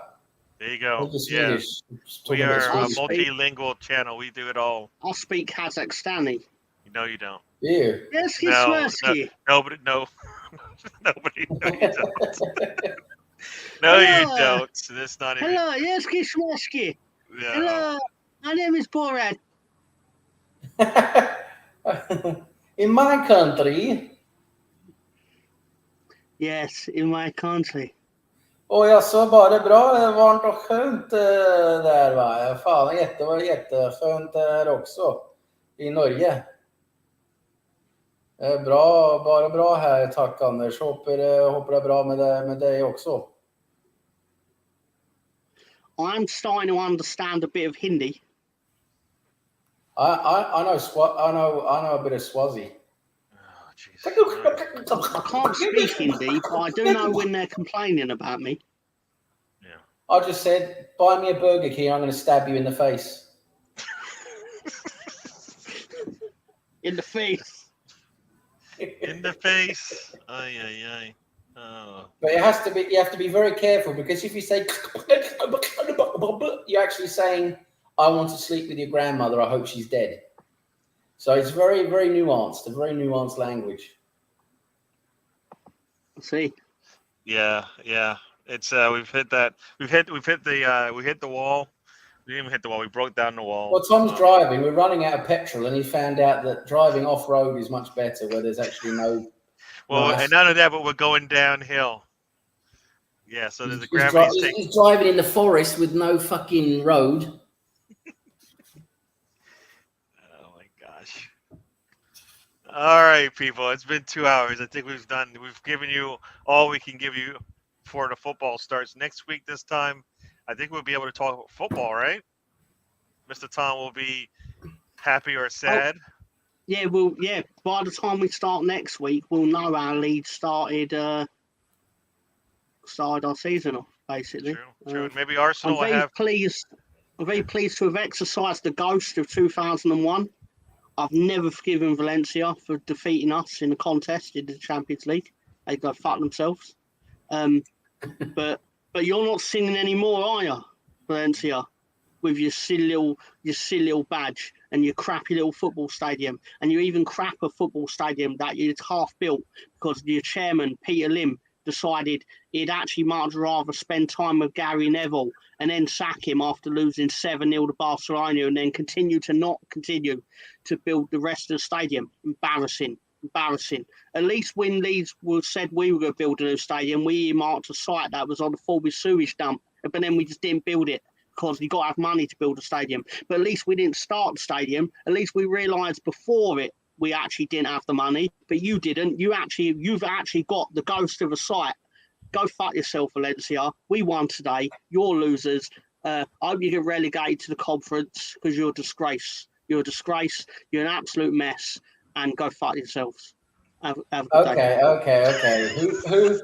Who put the 50p in, Tom? I know exactly. Who put the 50p in, Tom? And wound him up and pressed the button. Look at that wee man go, man. Look at him go. Oh man. All right, everyone. I'm gonna let everybody have this say before we get out of here. Lord Greenwood came on last, so he's gonna give you the first words, Mister. Yes. It's Greenwood of the Greenwoods of who spread their joy across the world. Yes. Talk to us. Yes, a global entity. Yes, thank you very much for having me. As usual, it's great to see you guys. It's been a while since I've been on with you, but it's a pleasure. Lovely to be on with you. I'm going to retreat up to my castle Wickford now, and I'm going to be going up into the third turret. And from my third turret there, I have a very good view of the local. Yes, it's the local. Well, basically, it's where a few of the ladies like to gather and do a bit of the outside aerobics. And from there, I'm going to start shooting them with a bow and arrow just for fun, just to see if my marksman skills are still pretty good. But Jeeves is going to have to drive me in the Bentley Mulsanne. You know, I have to see if we've got time to get up there anyway. But it's been great as always. Brownie suffering with shit club syndrome. We all know that, so he's going to have to try and get over that. Yeah, but it's been fun. It's great to see everybody in the chat. We have some new people as well. Mr. Fadley has joined us today, which is great. And yeah, it's always good to see everyone in the chat as always. The regular slags. And I would like to wish everybody a great Saturday, a great rest of your weekend. And yes, don't do anything that I wouldn't do. Which is everything. Which basically is anything, yes. Yes. Maybe they've got something that Brownie can take for that syndrome he has. Mr. Nick Fadley give an observation that has gone rather badly. Because this is not a Real Madrid jersey, to be with respect. You know what? It's the mighty Legion. You know when you ask for something from your parents and they give you, they don't give you the exact thing. Like you ask for the Real Madrid top, and they're like, it's like the Real Madrid top. It's white, isn't it? That's actually a great idea, because my mum once went to me, is there anything I'll get for Christmas? So I went, you know what? Jimmy Carr, a comedian in the UK, Jimmy Carr, a DVD had come out. Oh, can you get me Jimmy Carr DVD? So she then went and got me the Alan Carr book. Alan Carr was also a comedian. Let's just say he's a different style of comedian. And I was just a bit like, thanks, Mum. I shuffled that. I think I threw it away a couple of years ago. I was just like, I ain't reading that. Yeah, moms don't understand the difference between McDonald's and a house burger. It's just not the same thing. The quality is different. It's just something about McDonald's and a burger made at home. So, all right, Mr. Tom, anything else before we get out of here? I love when Stefan tells me my own club's history. Like I don't know. You fucker.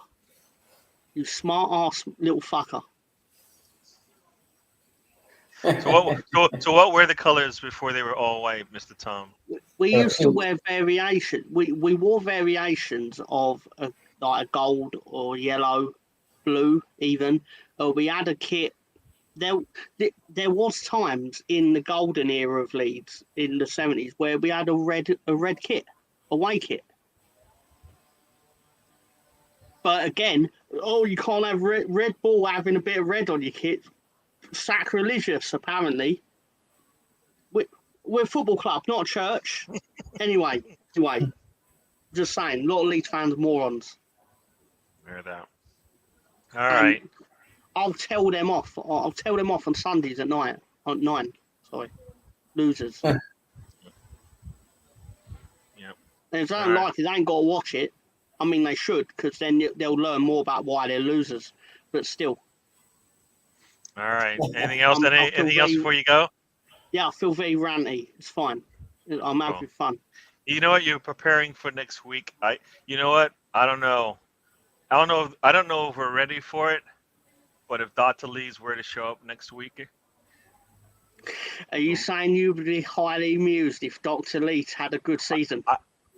You know what? I don't like these spotty episodes of Dr. Leeds. I don't know if we want consistency in the Dr. Leeds. So I don't know if we want a segment every week, but it is entertaining, and I think it does it puts a smile on everybody's face. Maybe not yours, but on ours faces. What I will say, Gary, and I think this is genuinely important, you know this, the last time Leeds United lost the Championship playoff final in 2006, in 2007, Leeds were relegated. Oh, damn. To League One. So it's important you know that is a possibility. So things could start out really ugly. All right, Leeds could have an all-timer of a year. Anything else you got to say? Yeah, no, seriously, thank you everyone for showing up and adding to the show with your unique stylings, and Stefan as well for doing what he does. Whatever you want to call that. Yeah, sure. Ipswich is the place up, which some argue is needed. Not me. I wouldn't argue that. I personally think Ipswich should be banned from the show, like lifetime ban. in my opinion. But again, I don't make the rules. Obviously, I don't make the rules. 9 years ago, Nick. Is your channel 9 years old, Gary? Oh, is he talking about this channel? I haven't had 9 years ago, wow. I don't know. No, maybe he doesn't mean this channel. Maybe that's a little mistake there. 9, yeah. We've only had That's about what? It's about 6 years before you even had the idea.